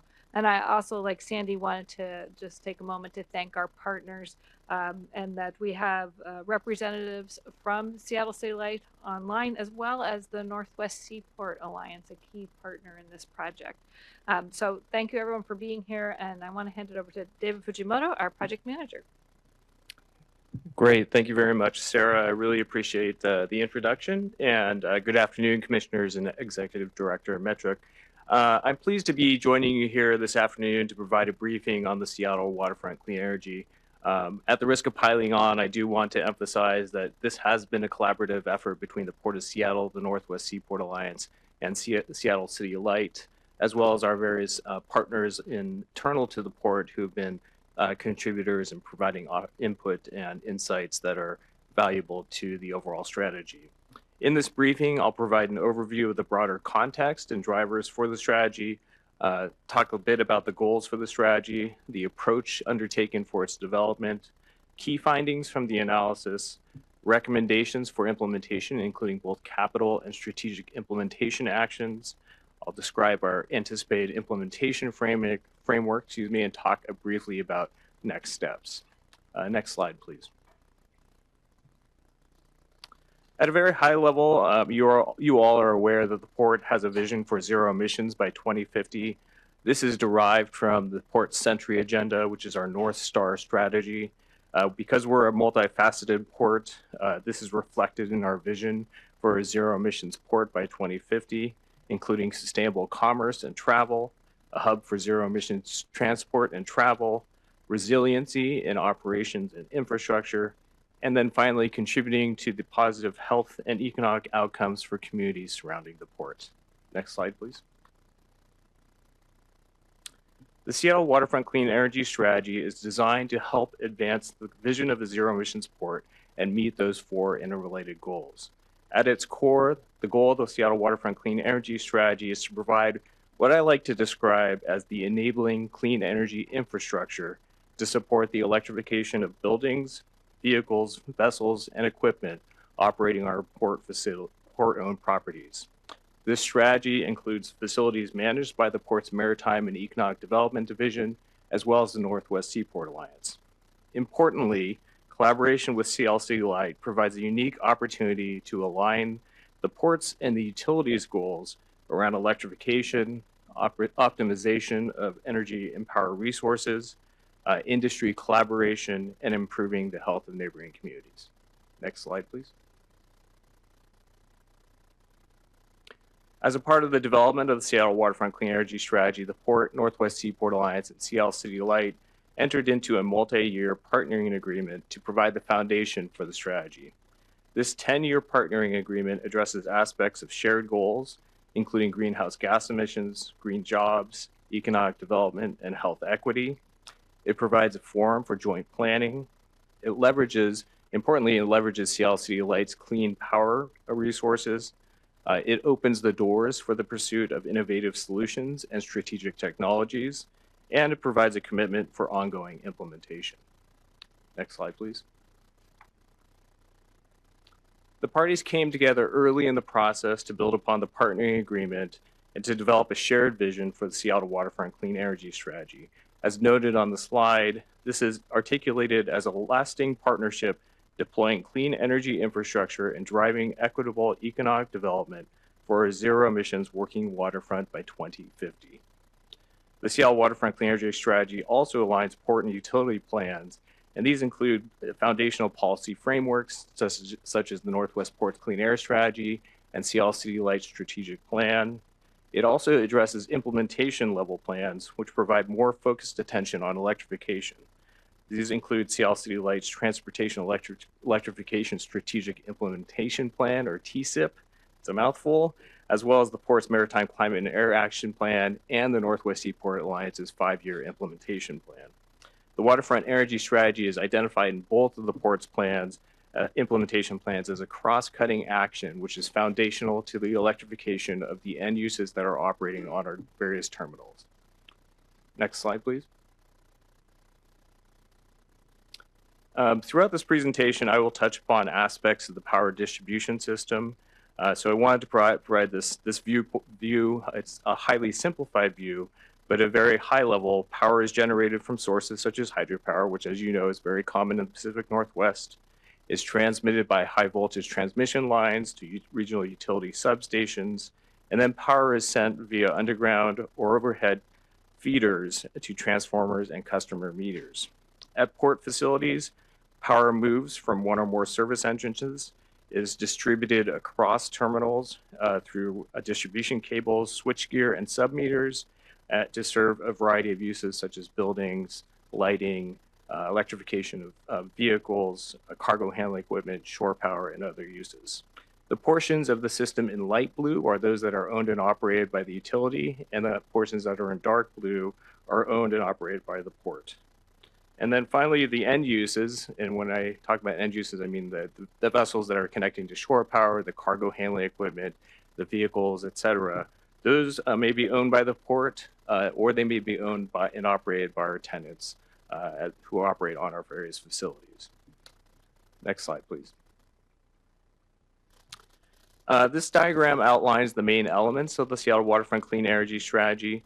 Moving left to right, the analysis began with a high-level assessment of clean energy in the port equipment landscape. We developed a shared vision and goals, as I had previously mentioned. Then the work moved through an analysis of the various port sites. We undertook an approach which could be described as from the ground up, focusing on the actual uses and energy use on terminals in order to develop a baseline understanding of current operations on port facilities. This baseline inventory assessed energy uses across 24 different locations and considered aspects such as total energy use or seasonal and peak energy demand, consumption of natural gas, as well as consumption of things like gasoline, diesel, and fuel oil. Equipment inventories and vessel call data was used to develop energy use profiles and ultimately establish an energy baseline.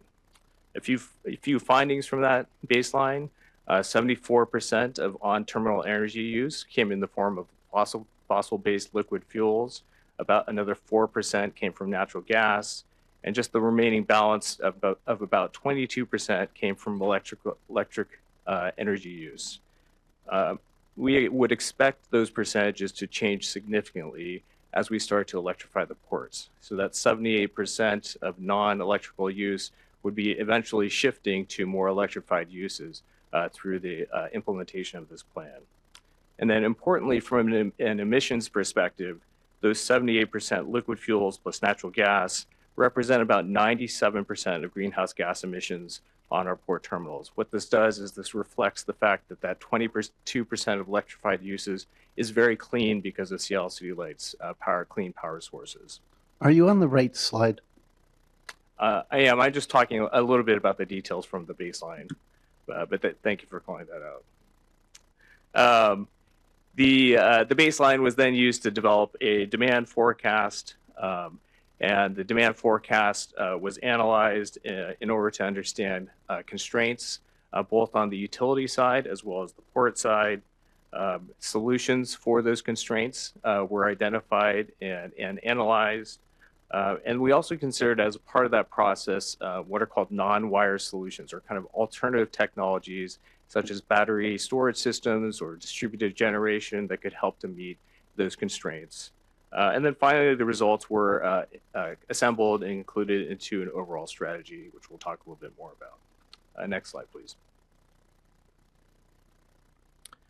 Through the process of evaluating the sites, the project team prioritized locations to narrow the focus to a subset of sites based on considerations such as anticipated load growth or overall growth, overall contribution to greenhouse gas emissions, and any known infrastructure issues or constraints. From the 24 sites that were included in the baseline analysis, 11 sites were prioritized for more detailed evaluation.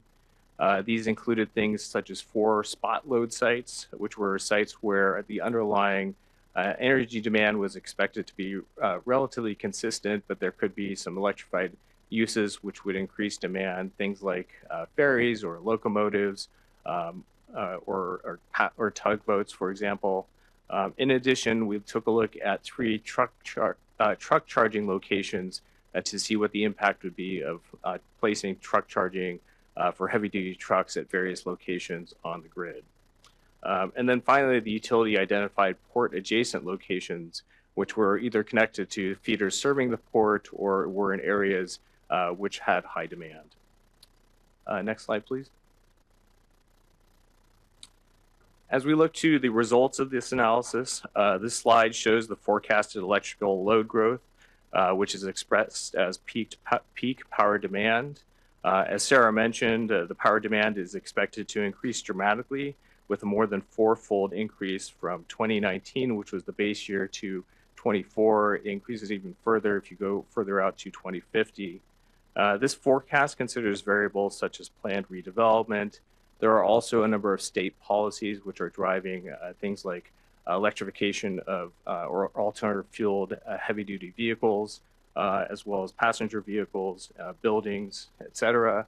Also, we took into consideration any planned operational growth through the various lines of business. You'll note that the graph breaks down the major categories of load contributions by major end uses of power. In the near term, shore power continues to be the most significant driver of power demand, but over time, you'll see that charging of vehicles, vessels, and cargo handling equipment is expected to become more significant as we progress. Next slide, please.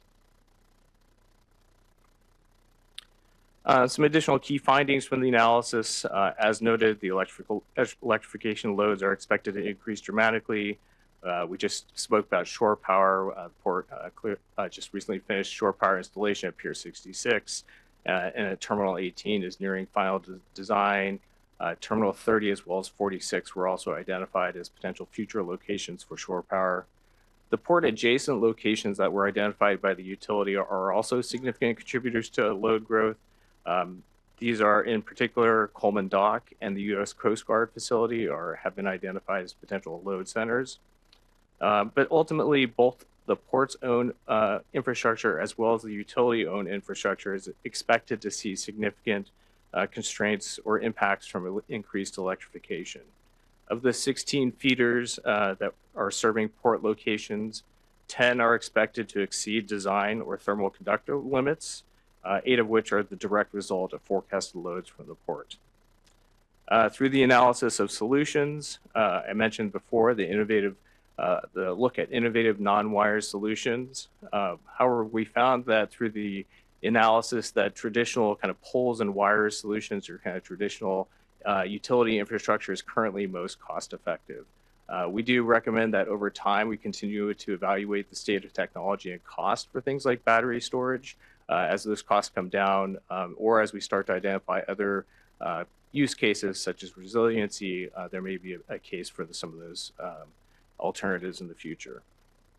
And then finally, the study identified gaps in information with long-term planning, asset conditions, and resiliency requirements, which would contribute to a more holistic look at energy infrastructure across port facilities. Next slide, please.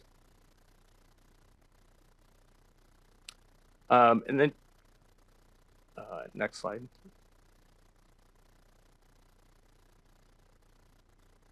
Oops, I think we skipped ahead one. Thank you. So just shifting to some of the recommendations, the recommendations fall into 3 core areas. One, power infrastructure improvements, both utility-based and on terminal. There are 8 strategic implementation actions and also recommendations for a joint implementation framework. Next slide, please. For infrastructure improvements, the study identified up to $475 million in port and utility system improvements through 2050. These include up to $288 million in on-terminal infrastructure and up to $168 million in utility distribution system investments. It's important to note, however, that these are preliminary, rough order of magnitude estimates. They're classified by our waterfront estimating team as Class 10 estimates that have a high degree of uncertainty and wide range of accuracy, in particular because of the long planning horizon involved with some of these projects. These costs do not include the cost of vehicles or vessels or cargo handling equipment, those end uses, or the charging equipment. This is purely focused on the infrastructure side of it. And it should be noted that additional investigations of the site, the infrastructure conditions, and detailed design will be needed to refine some of these estimates on a going forward basis. And we do fully expect that as part of this process, projects would continue to be assessed and then be evaluated in the context of other port priorities that would be included in port's capital plans for Port Seaport Alliance and CLC Light. And then finally, it'll be important to consider the timing of these investments. One of the goals with this project is really to make sure that we have the energy infrastructure in place, both on the port side and the utility side, when those electrification demands show up. One of the worst things I think would happen is that we have a terminal operator, for example, who's ready to go with the project, but we don't have the infrastructure to support that effort. Next slide, please. The strategy also outlines 8 strategic implementation actions. The purpose of these implementation actions are to mitigate risk, to reduce barriers to electrification technologies, and to provide a more holistic view of power infrastructure investment. I'll try to run through these pretty quickly, but kind of starting at the top, one goal is to really think about making improvements with planned capacity in mind. So this kind of electrification ready approach moves from like for like equipment replacement to focus on more higher capacity or modular designs, basically preparing for the future and avoiding kind of additional infrastructure investment at later points in time. The port's engineering team has already started to take this approach with some of their work to date. On asset conditions, we recommend a broader look at overall asset conditions through the work that we did here. The primary focus has really been on capacity for electrification, and We're starting to get more information about asset conditions. There are several studies that are underway that are bringing in data, but that will also help to inform what other investments are needed to the port's overall power infrastructure systems. That's mostly on the port side, the on-terminal investments. Similarly, with regard to resiliency, the port, as the port goes forward, outlining some efforts to identify resiliency requirements, both by the port as well as our tenants to remain operational, will be important. This will also enable to look at some additional strategies as we think about how to separate power distribution among service entrances feeding a site or battery or energy storage systems, which could come into play as well. Similarly, site master planning will help to inform infrastructure investments. Ideally, infrastructure investments, including power infrastructure, would provide for the overall achievement of a site's requirements, and additional focus in that area will help us to understand what those ultimate needs look like. On infrastructure sites with multiple lines of business, infrastructure is often a shared responsibility. So this strategy recommends a look at different options for how to manage that. In some cases, an individual project can be overwhelmed or be challenging to implement when burdened on a single line of business. So some additional consideration for how those shared assets could be designed and managed. You all are familiar with the grant landscape at the federal level, but certainly as we start to get a better understanding of that and outline some of these projects, preparing some of those grants to be grant project ready will help us to be better positioned or be well positioned, I should say, for future funding opportunities. And then finally, on those last 2 points about clean technology development and innovative business models, the commercial availability of electrified equipment, such as cargo handling equipment, tugs and trucks, as well as energy storage and grid modernization technologies will be likely in the billions of dollars of investment at the end of the day across the different port locations. This is both kind of port direct as well as the entities that are operating in and around our ports. And it's important to provide for an opportunity to help drive and demonstrate some of these technologies and help to de-risk those opportunities. So considering a kind of innovation-focused maritime lens, I think will help to support that effort, and will also bring together goals around maritime decarbonization and economic development. Next slide, please. As a part of the strategy, we also outlined a overall implementation framework. This contains 2 primary work streams, one focused on infrastructure planning and the other infrastructure planning and delivery, and the other on end-use deployment. Again, end uses are those things like electrified cargo handling equipment, charging of vessels and vehicles, shore power, et cetera. The site distribution work stream will be focused on aspects such as site master planning, monitoring of power system availability, planning for long lead projects like new substations. It will also include capital planning and project delivery. The end-use electrification work stream would focus on regular industry engagement to understand where industry is at in their progress towards adopting these new technologies, monitoring of technology readiness, development of pilot projects, vetting of projects, grant readiness, and exploring new business models and incentives. Next slide, please. And then finally, as we start to move forward with the waterfront clean energy strategy, Sarah mentioned that work is already underway, and we're thinking about how do we use this roadmap to put in place some of these projects and strategies. We'll be considering some of the projects for inclusion in the capital plans for the port, as well as the Seaport Alliance and Seattle City Light. Earlier, a speaker from Phil Ambrose from Seattle City Light mentioned their MARTEP program, which is essentially their maritime capital plan or capital fund to help support these projects. We will also be looking at incentives and other strategies to support technology adoption, and that work will be getting underway later this year. Site master planning has already been initiated for Terminal 91, with initial results expected within the next year. Additional sites that have been discussed include Terminal 18 and the Central Waterfront as funding becomes available. And then we'll be following up with industry partners to consider new plans or consider their plans and new approaches for projects, given shifting priorities at the federal level. And then finally, we expect to host a public webinar later this year to share results of the waterfront energy strategy and talk about upcoming projects. Next slide, please. And with that, I think that's the end. We're happy to welcome any questions or comments you might have. Thank you very much for that presentation. At this time, I'll turn to my colleagues for any questions or comments they may have, beginning with Commissioner Cho. Thank you for the presentation. Just one quick question. I noticed that when you broke down the different types of energy used in one of those, in the bar graphs, you had separated out EVs and truck charging. And I'm wondering if you did that to make the distinction between light and heavy duty vehicles, or what is the distinction there? Yes, that's correct. So there's actually three different types of vehicles, if you will. There's cargo handling equipment, which is an off-road, non-road category.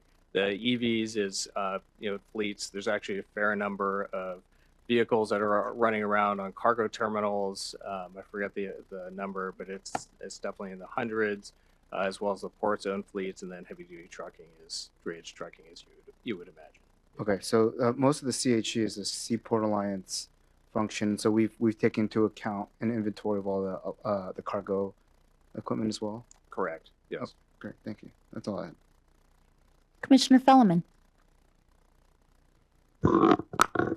Thanks. Been looking forward to seeing this presentation for a while. It's quite a lot of work and appreciate all that effort. I was, I know the histograms are for peak demand. So in terms of base load, that's sort of a different question, right? This is not just, everybody's not on at the same time. Cruise ships are not always there and things like that. And then it also speaks to the question of, where could storage work better? And so, I mean, did you also do some calculations on base loading? We do. We have, through the kind of forecasting work, looked at baseline, both daytime and evening demand, as well as peak demand. From an infrastructure planning standpoint, peak demand is the most critical element. So that's the primary reason why we show that. Right. So I'm just wondering, like, how do you try to take the peaks off the peak? And so one of the things I was just wondering about was looking at some of the other heavy demanders like Nucor, and like how can we do cogen or do things that we can help them invest in things that could reduce their demand, have again trying to take the peak off. Yeah, I can't speak in detail to Nucor, but I know that Seattle City Light has worked with Nucor specifically on various cogen ideas. They had some projects previously that I believe were not implemented. I forget the exact reasons why. They also have a somewhat unique relationship, I think, with Nucor because they're such a high demand facility. So they have some dedicated distribution service at their location, which is separate from what we currently have at the port. It could be that as we start to look at some of these higher cost investments, they're in the capital recommendations. Some of the biggest expenses are additions of feeders or kind of the power distribution from substations to facilities. That as we start to look at those in later years, I think they come online around or identified to come online around 2040. There could be some opportunities for thinking about how do you partner with a Nucor or something like that has also big demand. That was exactly what I was thinking. Reduce the demand rather than creating more power. I mean, that was the other question in terms of power generation. Yeah. Obviously, these are loads that you can't probably make up for it with solar. But have we, in terms of the types of power generation you were thinking about, because I know that's part of your mix, is there anything that you see there that can put a dent in any of this? We did look at some generation technologies. Solar obviously is one of those. There was also a look at generation through hydrogen or natural gas-based alternative with bio based mix. really those were, I don't have the exact numbers on those, but those were determined to be more expensive than supply through the utility system. So that kind of generation plays a role, but it's not sufficient to meet some of these critical, this magnitude of the loads in some cases. It still could be deployed and will help to bring down some of those peaks. So that's important. And then also, as you mentioned, anywhere you can bring down those peaks, such as, charging loads for trucks, for example, that's where a place where battery storage or managed charging, which basically spreads out that load, across a wider span of time, both of those things help to reduce those peaks. And then finally, because you brought up something I wasn't thinking about, we just did this grant for buying electric trucks to subsidize them. That's coming, and we're looking at electrifying cargo handling equipment. That's next low hanging fruit.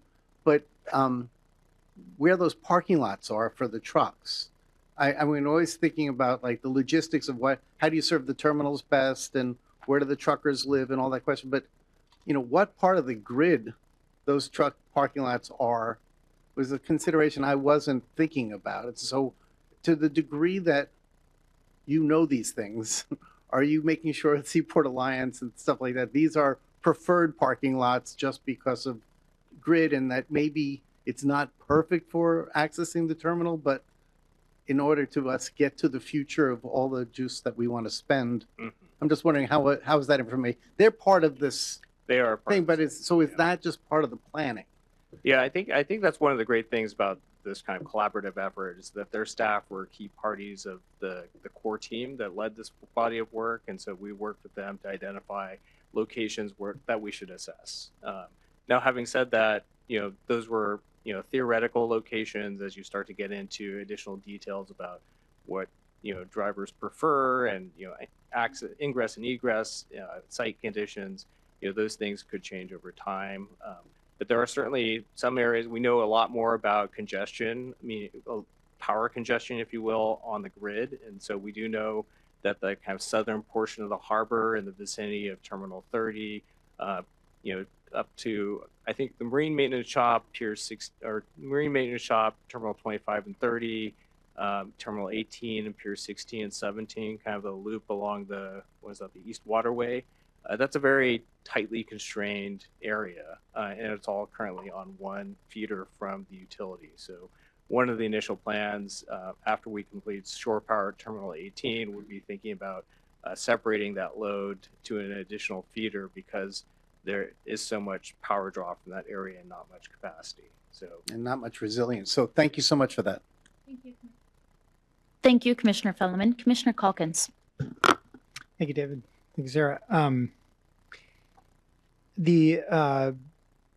particularly interested in the port adjacent facilities, and you mentioned Coleman Dock and the Coast Guard base. Commissioner Fellman brought up Nucor, but there is a whole host. We're in this ecosystem, and we are kind of a string of pearls properties with other property owners in between us on the waterfront, but then even just behind the waterfront, you have potential for significant increase in load demand as well. Just thinking about not only Nucor, but the cement facilities, the glass facility that I think is currently shuttered in part because of costs of electricity, but also things like the potential for electric switcher locomotives, or even catenary rail lines that would run out at least in the urban areas to reduce diesel use in urban centers. So I think there's the ports are these energy nodes where we have enormous amounts of power use. That the number you used, I think, is 70% right now is non-electric, essentially. Yep, 78%. 78%. So, I mean, we're an enormous electricity user, but it doesn't even account for. I mean, it's 1/5 of our total power usage, and so as we shift more over to electricity, we can address some of the emissions questions. The other big thing about that is if we produce the energy here, we get to sell it to the user rather than having to import all these liquid fuels that are not produced here locally. And so we're having to export dollars to import energy. And if we can produce it here, we could potentially make that a bit more of a circular economy. So with that preamble, it feels like some of those port adjacent facilities and the planning are some of the near term stuff that we need to be thinking about. We can't just, and why I think this project is so successful is that it's taking the whole ecosystem into consideration. But another thing that I know that you and your team are thinking a lot about is 20 years out. What is that ecosystem going to look like? Where is power generation going to happen? And I just want to be thinking about, in particular, are there generation opportunities either on port facilities or so there's a conversation that I'm sure Director Kilroy can tell us all about from the larger international maritime shipping around the use of nuclear in shipping. And a part of the question becomes, what do you do with all of this baseload power on a vessel that uses it for propulsion when it comes into port? Could you potentially reverse cold iron and use that power generation to feed a grid at an urban port that has significant generation itself? That's not a question for today. I just think that we ought to be thinking about in our long-term planning, not just questions about tomorrow, but in a decade from now or 20 years from now, how are we building our systems to be adaptable to these new potential realities, that a lot of which won't be driven by any policy considerations that we're making right now, but that we're going to have to adapt to because of changing shipping carrier requirements or international requirements that we will be a party to, whether we like it or not.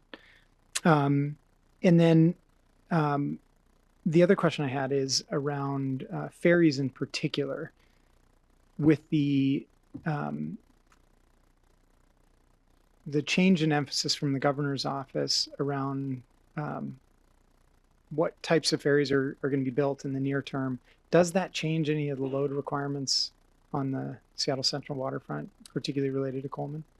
That's a great question. I don't know that I know the answer to that.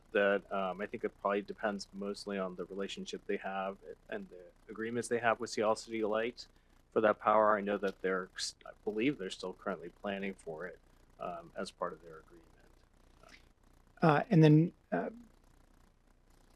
maybe second to last question. So we're going to see a fourfold increase in power, in electrical load requirements at the Port of Seattle. How does that compare to the overall forecast load for Seattle City Light? Are they going to see a fourfold increase, or are we accelerating faster than the rest of the users in the city? That's another great question. I would probably have to phone a friend, I think, from Seattle City Light. I'm not sure if they're available. That maybe I'd love to know. I'm sure it's probably in their IRPs. We did indicate that might be a question you would have about how this fits into their the growing demand for electricity generally. And so I don't know if we want to invite Mr. Ambrose to comment. He is online. I believe so. And while he's coming on, I'm curious to, I think if we have a fourfold increase, we're going to end up representing, based on current sort of average loads for the city, something like 20% of the city's total electrical usage. Is that right? That figure sounds high to me. Okay. I think we're much smaller than that. Roughly. So what is the average load that Seattle City Light is serving right now? I think phone friend. Seattle City Light on that. Sandy? No, I don't know the average load, but I would say that when in the early years when we were working with Seattle City Light, we know they were also getting approached by some other players like regional transit, like King County Metro, who was looking to do that same type of forecasting, as well as some data centers ideas. So I know they are being approached by other big users and are really thinking holistically about that total demand. I don't know what those numbers are. We can get those to you, but I know that I'm they happy to really have that be appreciate homework. Yeah, they really appreciated the port stepping forward and talking with them as well as these other users, because it really helps them better understand what they need to do. I will say we did recently talk with CLCLA, and they did indicate there are a fair number, I think it was 6 data center proposals that are in the south area of their service area. How realistic those are, I think, is to be determined, but they have seen significant changes even just in the last couple of years, and what they're seeing, potentially coming on the books.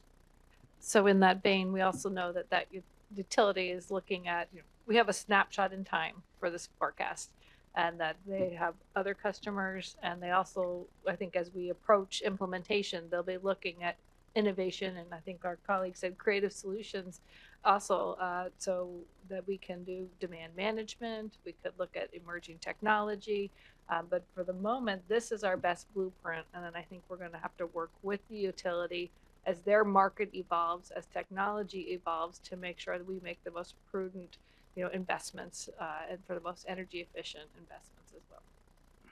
And I feel like we've got a good partner with the utility in that endeavor. Thanks. Are there any other comments from my colleagues? Executive Director Metrick. Madam President, if I could just add to the question that Certainly. Commissioner Calkins asked. I was also in conversations with Don Lundell, the head of Seattle City Light, just the other day, because we're going to be on a panel, not surprisingly, on waterfront electrification down in California. We're both going to be on there talking about our experience here, but I think the growth for Seattle City Light is on the same trajectory, 4 times, if not more, of those increasing as we go forward. And they're looking beyond where we are in our production. And I think the big discussion is, where do you go beyond the hydropower that we're experiencing now, and how to plan for that? So it's looking forward. It's just building on this as they Seattle City Light looks to address the overall issue. Commissioner Fellman. Building on that point, it's just important to note that City Light is in the process of renegotiating their operating agreement with the Skagit dams, and lack of snowpack and things like that are source of concern. So the unlimited nature of our green energy, as you're pointing out, is not that unlimited. And it is a little disconcerting to me that we have all these, this hydrogen enthusiasm on the east side of the state because of our low cost, abundant electricity is, I think, built on a little bit of a false premise, because it's getting more and more difficult to produce that electricity cost effectively. Thank you. Thank you. Any other final comments from my colleagues? Seeing none, I'd just like to thank staff for their ongoing work in collaboration with NWSA and the City of Seattle, namely City Light, to be able to facilitate a really just transition towards a green economy. And I think that the report that you've enclosed in full in our materials is a wonderful document that I'm pleased is going to be outward facing for everybody to be able to see. It is a long arc to see that transformation happen, but it's happening with incredible intentionality. So thank you so much for your stewardship of this. And it's something that we're all committed to. Thank you very much, and I will excuse you, and we can move forward in our agenda. Clerk Hart, please read the final item into the record, and Executive Director Metrick will introduce it. Thank you. This is agenda item 11C, the 2024 financial performance briefing. Commissioners, last but not least, we're glad to report the 2024 financial performance results to you this afternoon. Let me give you a couple numbers here. SCA passenger volume was 3.4% higher compared to 2023 and 1.6% above the 2019 pre-pandemic volumes. The 2024 cruise season, representing the 25th year of cruises between Seattle and Alaska, ended on October 28th last year with 1.8 million revenue passengers. The port's operating revenues and the basis of these operations for 2024 were $1.040 million, which is 17 which is 1 billion, over a billion, which is 17 million above the average budget and 70.9 million higher than 2023. And this is the first time ever that operating revenues passed the $1 billion mark here at the port. It's an important milestone. Operating expenses were 646.9 million, 29.5 or 4.8% higher than budget, which the presentation will detail those additional higher items. While our financial performance is strong, there is still significant uncertainty on the horizon, from our environmental remediation to national economy to global geopolitical risks and trade. We will continue to monitor our 2025 financial performance closely, and we'll have more discussions with you as we start planning for the 2026 budget in the coming months, which is coming very quickly now that we're here in April. So the presenters this afternoon are Dan Thomas, Chief Financial Officer, and Hung, that I think, so here it's not here, and I guess Michael Tong, I don't know who's presenting as well. Yeah. And Kelly Zupan. And Kelly Zupan. So, okay, I'll turn it over to Dan to start us off and to go through the presentation. So, okay, thank you, Executive Director Metric, and good afternoon, Commissioners. We're really delighted to be here to be able to present our 2024 year-end financial results after some delays. As you know, we had a cyber attack last year, which shut down all of our financial systems, financial and other systems. So we're really glad to finally be able to be here and present the 2024 results. You know, first and foremost, I want to acknowledge and recognize the incredible professionalism, hard work, and dedication of our accounting and financial reporting team, led by Lisa Lamb, who have worked just diligently and patiently and persistently for many months to get our financial records up to date after being out of service for so long, and also fully reconciled after the cyber attack and the loss of our systems. They were finally able to close our 2024 books just about 2 weeks ago, which is about 2 months later than normal. So also as a result of that, our outside audit should be completed and our financial statements issued around the end of June, just to give you a heads up, and that is a bit later than normal as well. I also wanted to point out that the cyber attack created a loss of visibility into our financial performance during the second half of the year following the attack in August. So that made it very difficult for us because we could not produce our monthly financial reports or prepare the year-end projections that we normally do to give us greater visibility into our performance during the year. So that was a handicap for us, and we were basically flying blind for much of the last half of the year. If we could move to slide 1.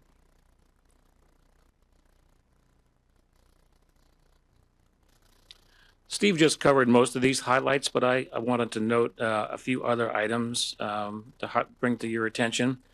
So first of all, today's report will reflect the port's organization prior to the reorganization of Maritime and Economic Development divisions last year, because it's very difficult for us to reconfigure our financial systems mid-year. As you know, that reorg did move the portfolio management or the commercial leases operations over into from economic development into maritime. But the 2025 budget does reflect those changes. Also, similar to past years, and then you'll see in the report that we also recorded a pension credit from the Washington State Department of Employee Retirement Systems. This is consistent with past years. The credit we booked was $22.8 million. And that largely reflects, as in past years, the strong investment performance experienced by the pension system. The credit has the effect of reducing operating and maintenance expenses, which then flows through all of our divisions and all of our departments. But we want, in the interest of full transparency, we will be presenting numbers today that show both the numbers with and without the pension credit, so you have a greater sense of what the expenses were without the credit. And then finally, today's presentation focuses primarily on the operating results for 2024. But I want to note that our complete financial picture, which includes our non-operating items, is provided on page 6 of the written companion report, which you should also have in your packet. And I wanted to highlight that on the full financial statements, we are recording a $91 million special item. And this relates to the booking of a portion of the environmental liability costs related to the Terminal 25 cleanup and habitat restoration project. As you know, we have hundreds of $millions in future environmental liabilities over the next 10 years or so in our financial plan. And the county rules do require that periodically we book portions of those as we reach a certain threshold where they're more predictable and estimatable. So that reflects that cost related to that specific project. And again, to point out, that's not a cash expenditure in the year. It's just booking a future liability on our books. And that's only a portion of that project. So we plan to be very brief in the interest of time, but feel free to answer or ask any questions. We'll be happy to answer. And with that, I think I'll turn it over to Han.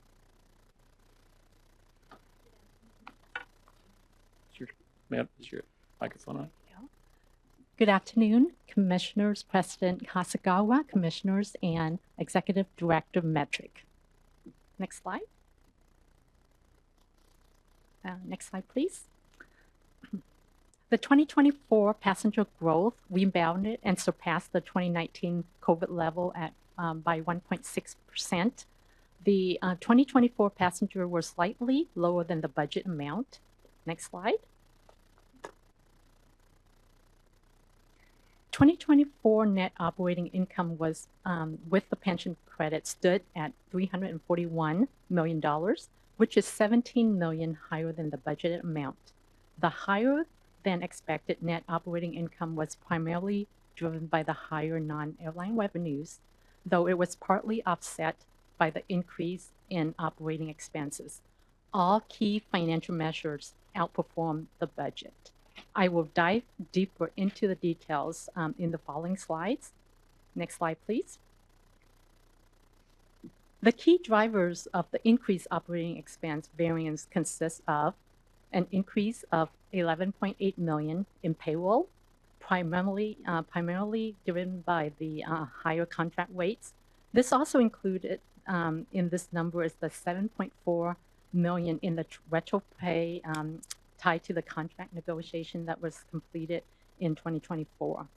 The Highline Water District settlement expense of $6.7 million for the decommissioning of the Tyee well and the retention of the easement. We also have the increase in legal expenses for the airport share of the cost related to the legal matters. Also the increased cost of the police services at the airport. And then the increase in expenses were partially offset by the pension credit that Dan mentioned on regarding the retirement pension credit, that it was amounted to $18.6 million. Next slide, please. 2024 operating expenses were 5.9% over budget. The previous slide had outlined the key drivers of the operating expense variance. So this slide is giving you a comparison of the actual operating expenses versus budget by key components. Next slide, please. The aeronautical business is a cost recovery structure where costs are covered through the rates and charges airline pay. The actual aeronautical revenues were $518 million, which is less than 1% of the budget amounts. As mentioned earlier, there were increased operating expenses. However, there was also a $28 million settlement received from Clark Construction, which helped offset the higher operating expenses. This settlement was related to the international facilities, arrival facility litigation. Next slide, please. The non-airline of the business typically, the non-airline side of the business typically follows for profit model. As you can see, the actual non-aeronautical revenues were $348 million, which is $15 million higher than the budgeted amount. This represents a solid performance, reflecting positive growth in several key areas. Both parking and rental car revenues show strong performance. There was significant growth in the port-owned lounges, driven by higher passenger demand. Continued growth in airport dining and retail revenues due to higher passenger volume. Next slide. The debt service coverage ratio is a key financial metrics used to assess the port's ability to cover its debt obligation using its operating income. Pardon my interruption. I just Yeah. want to note for the record that Commissioner Mohammed is joining us virtually. Thank you. For 2024, the actual debt service coverage was at 1.9, which is quite strong. The funds available exceeded the budget, and here are the key factors driving that outcome. The increase in non-airline revenues and the settlement related to the IAF facility project. Although the revenues were up, operating expenses also increased as well. Next slide, please. 2024 ending airport development fund balance was at $743 million, which was $41 million higher than the budgeted amount. Key drivers of the higher fund balance include the beginning balance was $27 million higher than anticipated, which provided a stronger starting point for the year. And the increase in the sources of cash was higher than expected due to the non-airline revenues and lower than expected use of cash from for the capital expenditure. So I'm sorry, just as a point of order, I see that this presentation has 78 slides. Are you going to go into depth on all of those? No. Many of those are in the appendix. No, that's before the appendices. That's before the 78. So I just want to make sure that we're coming to time on, gonna be kept to time on this. I've got a total of 25 minutes for this presentation. Yeah. Yeah. No, we Okay, can thank speed you. it Thank up. you. Yeah, we'll speed it up. Next slide, please. So on the capital spending, it was at $684 million, which was 100.2% higher than the budget.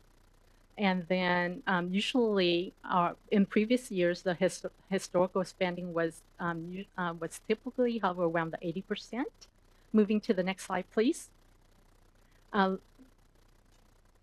Looking forward to 2025 capital spending, we are forecasting to spend $816 million for 2025 capital spending. And that's all I have for the airport portion of the presentation. Are there any questions? Commissioner Cho. Is this thing working? Oh, it is. Okay. Thanks so much for that presentation. One thing that I wanted to ask you about is if you go back to the financial summary, the aeronautical revenues, I think from my understanding of how we operate, are kind of a wash, right? Because the aeronautical revenues basically cover the expenses for Cost operations. recovery, right. Right. Correct. So we don't really, I guess, even though we factor that into total operating revenue, it's not really, it's net zero, essentially. But what I'm noticing here is that we have $517 million in aeronautical revenues, but our actual operating O&M expenses exceed the $517 million. So I'm wondering why there's a delta of about $8. You want to take that up? Yes, I can. And does that mean our aeronautical revenues are not keeping up with our operational expenses? Yeah. So as mentioned, the aeronautical revenues cost recovery included the debt service and operating expenses. However, we had the $28 million in the IAF settlement that we put it into the rate base. So therefore, we reduced the revenue that we're offsetting with the increase in operating expenses. for Okay, the so this airline variance is really a one-time thing? Yes, it is. Okay, that's great. Thanks for the clarification. Sorry to ask such a wonky question. Commissioner Fellman. I was wondering, like, we keep on talking about the KPIs, like, you know, we have the construction expenses and whether they're on budget or not. The question is, did we build as much as we wanted to? Is that expense a reflection of cost savings or just we didn't get it done? On the capital side, yes, we did. We spent more than what was budgeted. So due to the Sea Gateway project, that the anticipated timing of that spending was moved along faster than anticipated. So I think that's a really, I mean, so we spent more because we got more done. correct. So, I mean, that's kind of an important way to understand the number, right? In this particular year, so this is just one slice. As you know, the capital plan is multi-years with lots and lots of projects. So it's a one-year look. So take How we credit for it. spent against our plan. Take a bow. Yeah. I mean, we think it's a great result. It'll average out over time, but for this year, to understand that delta, that makes sense. We won't expect it on you every year, all right? Executive Director Metric, something to add? I'm just going to add, Commissioners, that, and it's just one measurement, of course, of progress on the capital plan, but it is one metric that we use. I see that North Sea-Tac Park is listed as a key business event, but do we have any estimation of what the actual financial implication of that might be? I'm not sure if that's been fully worked out yet. It's okay. I was Yeah. just wondering. Yeah. And then also we added to our legislative priority list a change to the civil asset forfeiture law that would make our drug interdiction fund available for anti-trafficking purposes, and that is in conference right now, which is the last step before being signed by the governor's office. And so I'm just wondering if that might be a source to either offset our programmatic expenses or maybe policing services. And it's not something you need to have the answer to right now, but it is to the tune of $3 million, so it's worth raising. Is that in addition to what they currently receive? Or is that just widens the It's what's in the, it's expenditures? what's I think what we have right now, but there's such a narrow scope of what we're allowed to use it for. Right. It just expands the scope of what we could use it for, which could include either policing services if they're doing drug interdiction, arms, interdiction, or anti-trafficking efforts. We'll have to get more info on that. Sure, just flagging it for Sounds you like all. late breaking news. Wonderful. Okay, back to you. Thanks. That's all I have. I will turn it over to Kelly Zupan. Thank you. Good afternoon, Commissioners. Kelly Zupan, Director of Seaport Finance. Let's go ahead and move right into the Seaport key metrics. Next slide, please. Okay. As for our key metrics, at the Alliance, there was a planned uptick from Terminal 5 and containers and some unplanned military and auto volumes. Cruise saw leveling off to pre-pandemic trend lines. Shoal Bay Marina showed continuing high occupancy. And after a down year in 2023, grain rebounded to the 10th highest year in history. Next slide, please. Okay. Net income ended the year in 2024 about 4.5 million higher than budget, with totaling $26.7 million. Cruise grain and our distributable income from the Alliance were all higher. Economic development had lower revenues and lower variable expenses from a challenging competitive environment for the conference and event centers. We have right-sized the conference and event centers for our 20 and 25 budget. Next slide, please. All right, another one. Excellent. Okay. For the Maritime Division, revenues are holding up across all waterside business lines. We're making progress on capital initiatives. As you can see with our capital spending, it's outpacing budget for the first time since the creation of the Alliance. And we've also negotiated our first large-scale habitat purchase and sale agreement.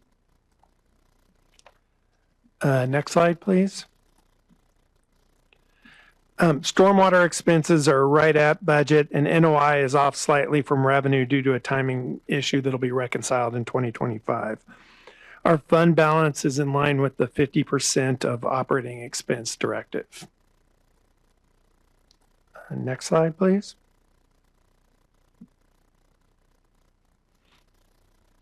As mentioned earlier, we had strong container and cargo volumes that are driving the favorable revenue. The increased volumes did drive up variable expenses for the Alliance despite some deferred maintenance projects. Next slide, please. Okay. Here you see the Northwest Seaport Alliance favorable revenue numbers were the key to our $5.5 million in overall favorable revenue and our $5.8 million in favorable net operating income. And we can, next slide, please. Feel free to stop me and ask questions if you like. Finally, we'll end with the Economic Development Division here. Our net operating income is in line with the budget. The unfavorable net impact of conference and event centers was offset by lower budget spending across the other sectors of the division. To the right is a list of notable advancements from the economic development team, including one of our largest real estate acquisitions ever at SEA.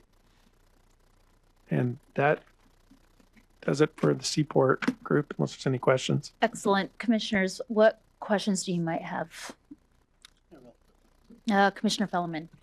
90% occupancy in maritime, that seems high. That's good, right? Better than previously or no? It's all right when you factor in the EDD, because part of it is the World Trade Center. We're having a little bit of a challenge leasing out some of the space in Well, there. that's what I thought. So 90% I thought was good. I mean, Well, this is for maritime. This is the previous the Okay, so breakout. So, it's not- yeah. all right. So it'll be I wouldn't 90% is an aspirational goal that we'll have going into 2025, but there's a lot of headwinds in the leasing of that. That's helps me explain that. Thank you. Anything else here, commissioners? Please continue. Thank you. Good afternoon, Commissioner and Executive Director Metric. Next slide, please. So the table on the left is the financial summary for central services. Operating revenues, 240,000 over budget, mainly due to the drug forfeitures revenue from police departments. On the expenses side, 35 million over budget without the pension credit, and with the pension credit, 23 million over for several reasons that I will explain in the next slide. You're very familiar with the business highlight here. The previous slide, please.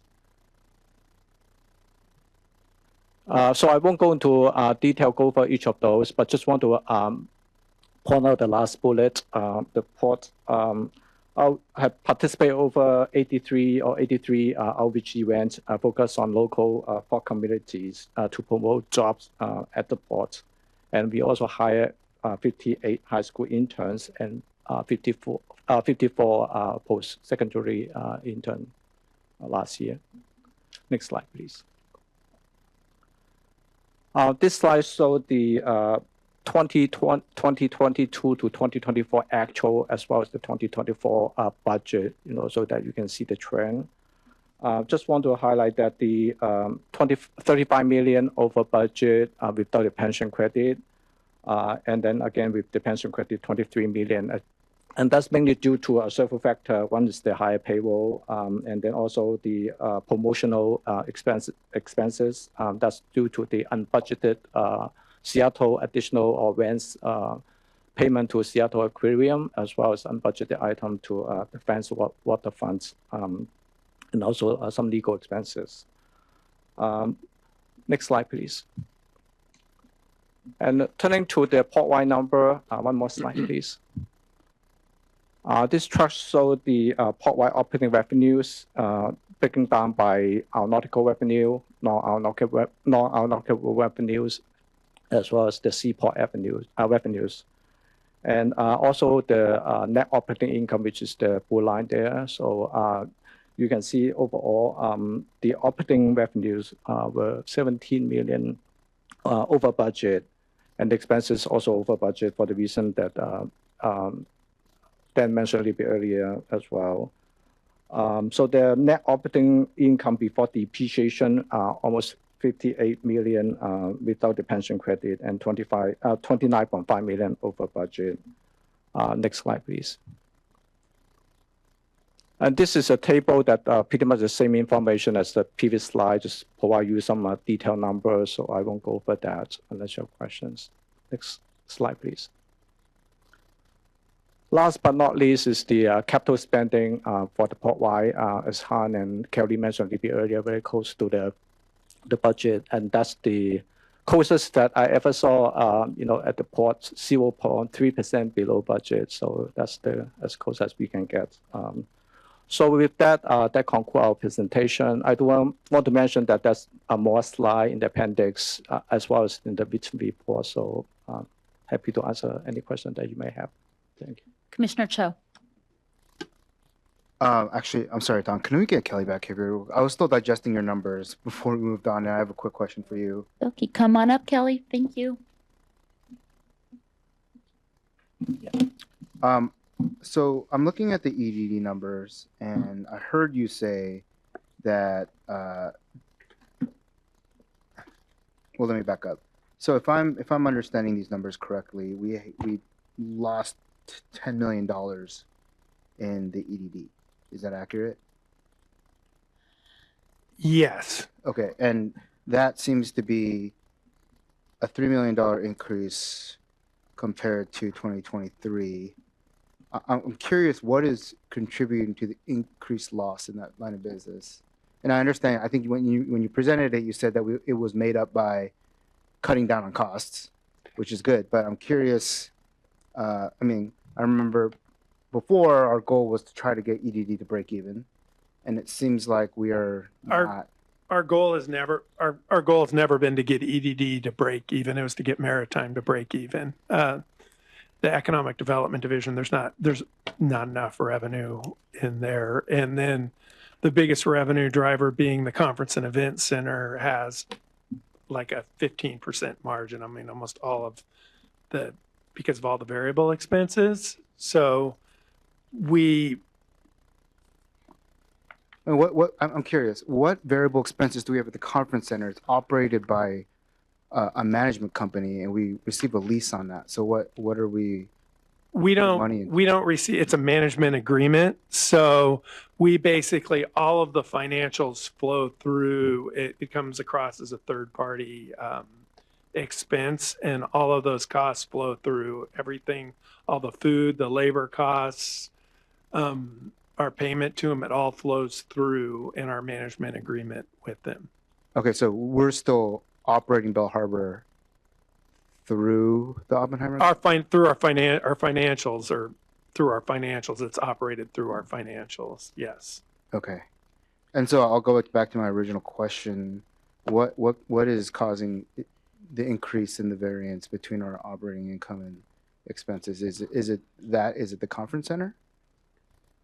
Well, we have a lot of groups, like tourism falls into this P&L right there, and that's a $2.5 million annual expense that doesn't generate any revenue. We've got small business, the grants, all of these pieces in here are flowing through the financial report. Even though some of them are funded via the tax levy, they still show up in this financial statement here. And so there's a number of initiatives that don't have. I mean, there's the commission keeps spending money through EDD that doesn't generate any revenue. Yeah, Is there a way to classify this differently so it doesn't look like EDD is losing so much money? Because to your point, the source of revenue for these programs is not coming from EDD generated revenue. If I could maybe jump in on this one, it's been kind of a challenge for some years, because I always look at EDD in the past, previous reorganization, there's sort of a combination of a business and a nonprofit organization, because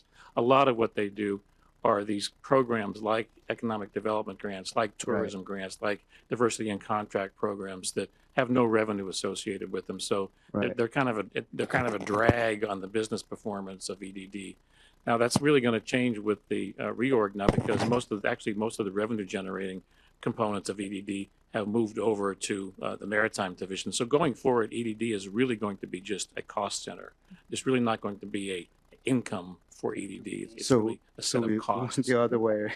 We went the other way. But most of them are funded by the tax levy. So if you think about it, it's like what we call the community programs, where these are things that are externally focused. They're not generating revenue for us, but they're spending on programs of value that the commission has endorsed. I did want to clarify, Commissioner Cho, when you mentioned there was a $3 million increased loss from 24 to 23. I'm not seeing that. I'm looking at the written report, and it looks like a $1 million change from 23. In 23, our operating income was 17 million. Our expense was 24 million, which is a delta of 7 million. And last year our loss was 10 million. So that Is there a chart on that? Are you looking at one of the charts on the Slide slide? 16. If we could pull that up. That's actual versus budget.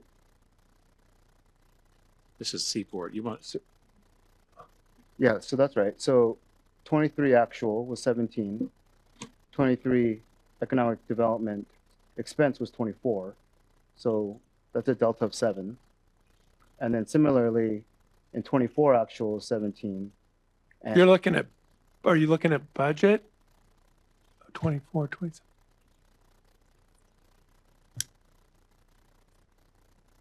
I don't know, you tell me what am I looking at. That's what I'm looking at right now.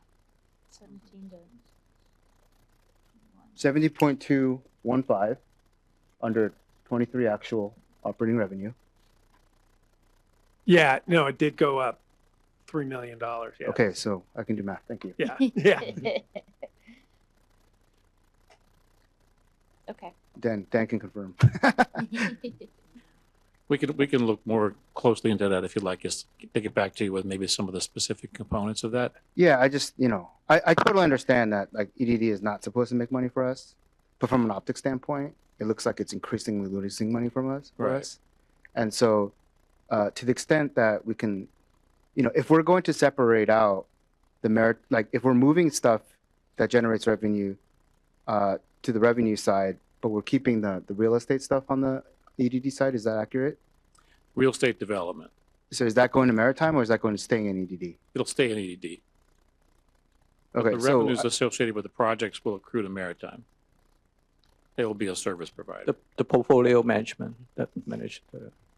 okay. Well, I'd like to have a follow-up conversation. I feel like there's a way to categorize this in a way that doesn't look like EDD is like total dead weight, because they do some great work for us and do great work in the community. And so I hate that we frame it this way, right? In terms of they're losing money, because it's not. I mean, why can't we say we're investing money?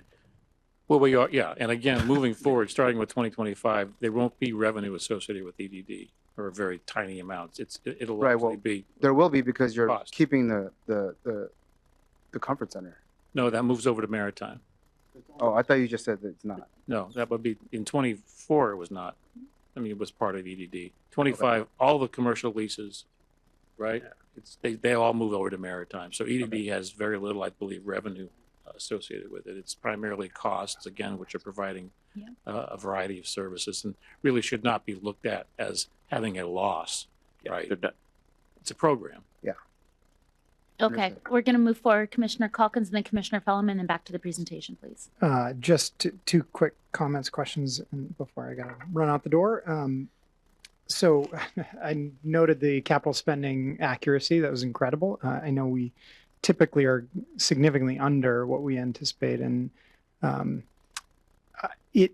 it's also not just how close you predicted that, but also the significant increase over previous years, which I think probably speaks to the work that Steve, you have done to build up our capacity to institute all these capital programs and the kind of capacity we need internally over the next 10 years to achieve what we've set forth to achieve in our capital improvement plan. So great job there. There wasn't big red flags for me in 2024, but this is coming on the cusp of our budgeting season for 2026 and in the middle of a spend year for 2025 and significant flashing lights in the macroeconomic indicators that will determine our fate. And so we are going to have I think I said this 2 meetings ago, we're going to have a very challenging budgeting season. And my advice is going to be that we err very much on the side of caution, that we take a kind of spendthrift approach, knowing that if we need to rejigger to be more aggressive, that's easier to do than having to cut capacity in the face of a tariff war that results in what, our maritime forecasters are now telling us 25, 27, 30% decrease in cargo traffic over the next 3 months. And that's assuming things don't get worse. Which is, I think, more likely than things getting better over the next 90 days. So that's the maritime side. Aviation side is also facing its own headwinds. I mean, the earnings report came out from Delta, and they have cut their earnings forecast in half. We should take that very seriously about how we're planning for aviation forecasting as well, and looking at our other key partners in that space too. So, absorbing this as we approach June and when we really get into our budgeting season in earnest. So thank you. Commissioner Fellman. Excuse me. I'd like to just build on what Commissioner Cho was saying. And I think it's a terminology problem, especially as we change over eviscerating all the revenue out of the program. I mean, economic development, right? I mean, it's like the definition of port. And so if the Just mentioning for the record that Commissioner Calkins has exited the meeting. It just seems bad optics for the fundamental role for a port would be running at a deficit. So, but you point out that these are really community development projects. Should not that be the name of this program? I mean, if we call it what it does, it seems like you don't expect a community development project to generate money, but you'd expect an economic development program to do so. Thank you for that. Good point.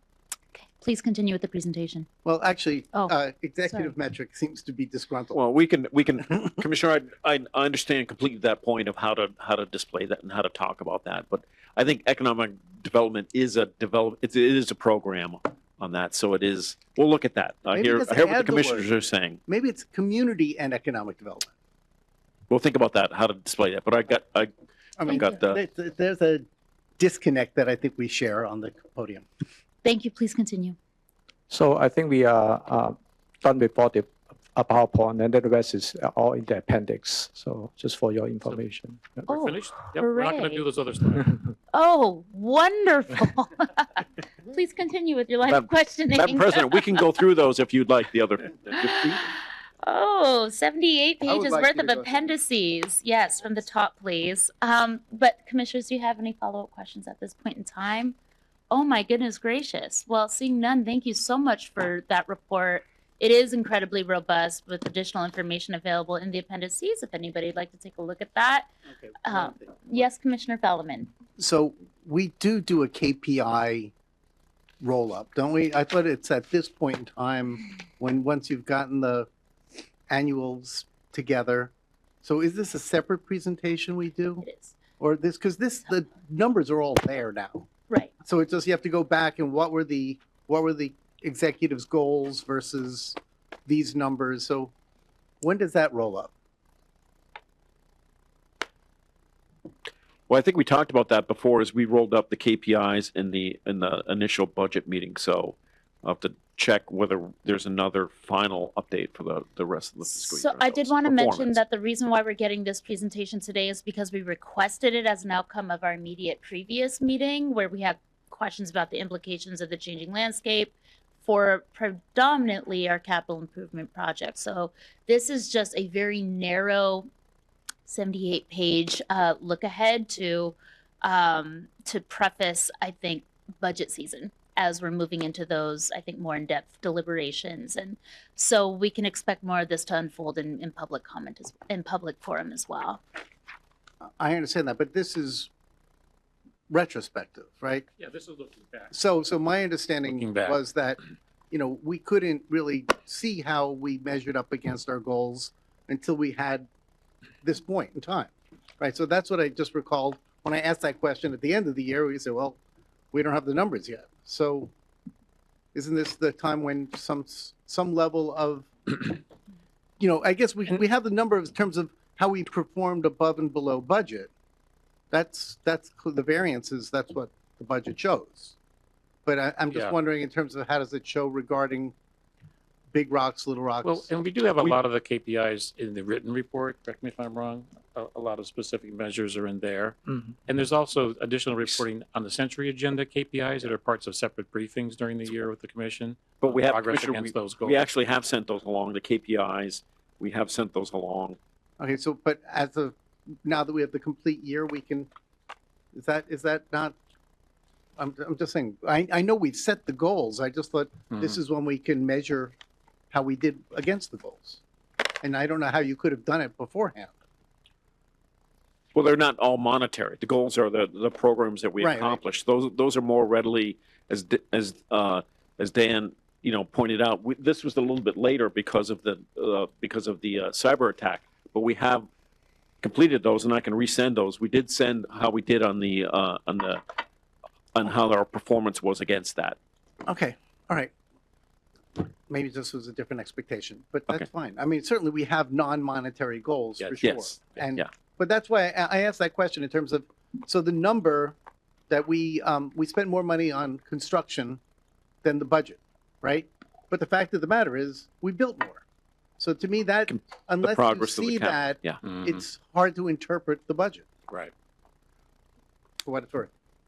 All right, thank you very much for the presentation. That brings Thank us you. to the next stage of our agenda, which is any closing comments or motions or committee referrals from my colleagues. Anything from you, Executive Director I would Metric? like to close, but if you want to have him do first. Let's start with Commissioner Fellman. I would be remiss if I did not address Earth Day, and I would call this a Scorched Earth Day. And this is, well, I'm very encouraged by the environmental programs that the board continues to profess and progress on, as we described today and otherwise. I mean, we have clearly efforts to declaw the ESA, to gut the National Marine Fisheries Service, to discriminate against environmental justice programs, and to now even remove the nonprofit status of NGOs that couldn't even raise money without the ability to get donors to give tax donations. So I just find that to be important. The irony of this should not be lost. I like to be ironic, but this isn't funny. And so, while you mentioned headwinds, this is beyond headwinds. This is unprecedented attack, forward to thinking, but also underscores the importance of what we do locally. And I'm encouraged that the port is determined to head into these headwinds with force, and so I'm very happy about that. I also did notice on the way in here, there was a container ship, CMA CGM's a Point Norte, and it had a big sign on the side of it as like LNG powered. I'd never seen a ship in our harbor that said that, and so I texted. I saw its last port of call was Vancouver, and I inquired with the Seaport Alliance. So where did it bunker? And so nobody's quite sure quite yet. But it just underscores, while LNG may not be the final fuel of the future, it does point out that new ships are coming to town. We need to have that infrastructure to be able to bunker them. And I'm glad that we did that report today that talks to the fact that we are, in fact, thinking about it. And then I want to conclude by JC's comments about the START committee being closed. I mean, when the Port of Seattle Commission has a strategic planning meeting, it's open to the public. You know, whatever, you know, this is a public port. We have nothing to hide. The START committee is a public entity to be able to give the communities that are concerned or interested in airport operations the opportunity to see what's going on. The planning for the future of this program for the next year's activity is something the public should have every bit, visibility on, if not comment towards. So I am deeply concerned. I mean, I understand the public isn't allowed on these technical subcommittees. They can't be in the noise committee, which drives me nuts that they should be able to at least observe. But the fact that they couldn't be in a planning committee for the following year's program development, I find to be contrary to the port's mission. And I would like to see what the Port of Seattle is saying. We're not the only member of the START committee, I understand, but the reason why it exists is because of us. And I think we should be able to insist that the public should at least be able to observe, if not provide public comment. So thank you, JC, for bringing it to our attention. Thank you very much, Commissioner Fellman and Executive Director Metric. Thanks, Commissioners. I do want to comment on something that Commissioner Calkins said. We're going to look at multiple scenarios that could play out in the development of our budget for 26 as we come forward and planning on that, because we have to look at potential impacts all across the board. So just wanted to say that to all the commissioners. Thank you, sir. Thank you. All right, hearing no further comments and having no further business, commissioners, if there is no objection, the time is 3:21 and we are adjourned.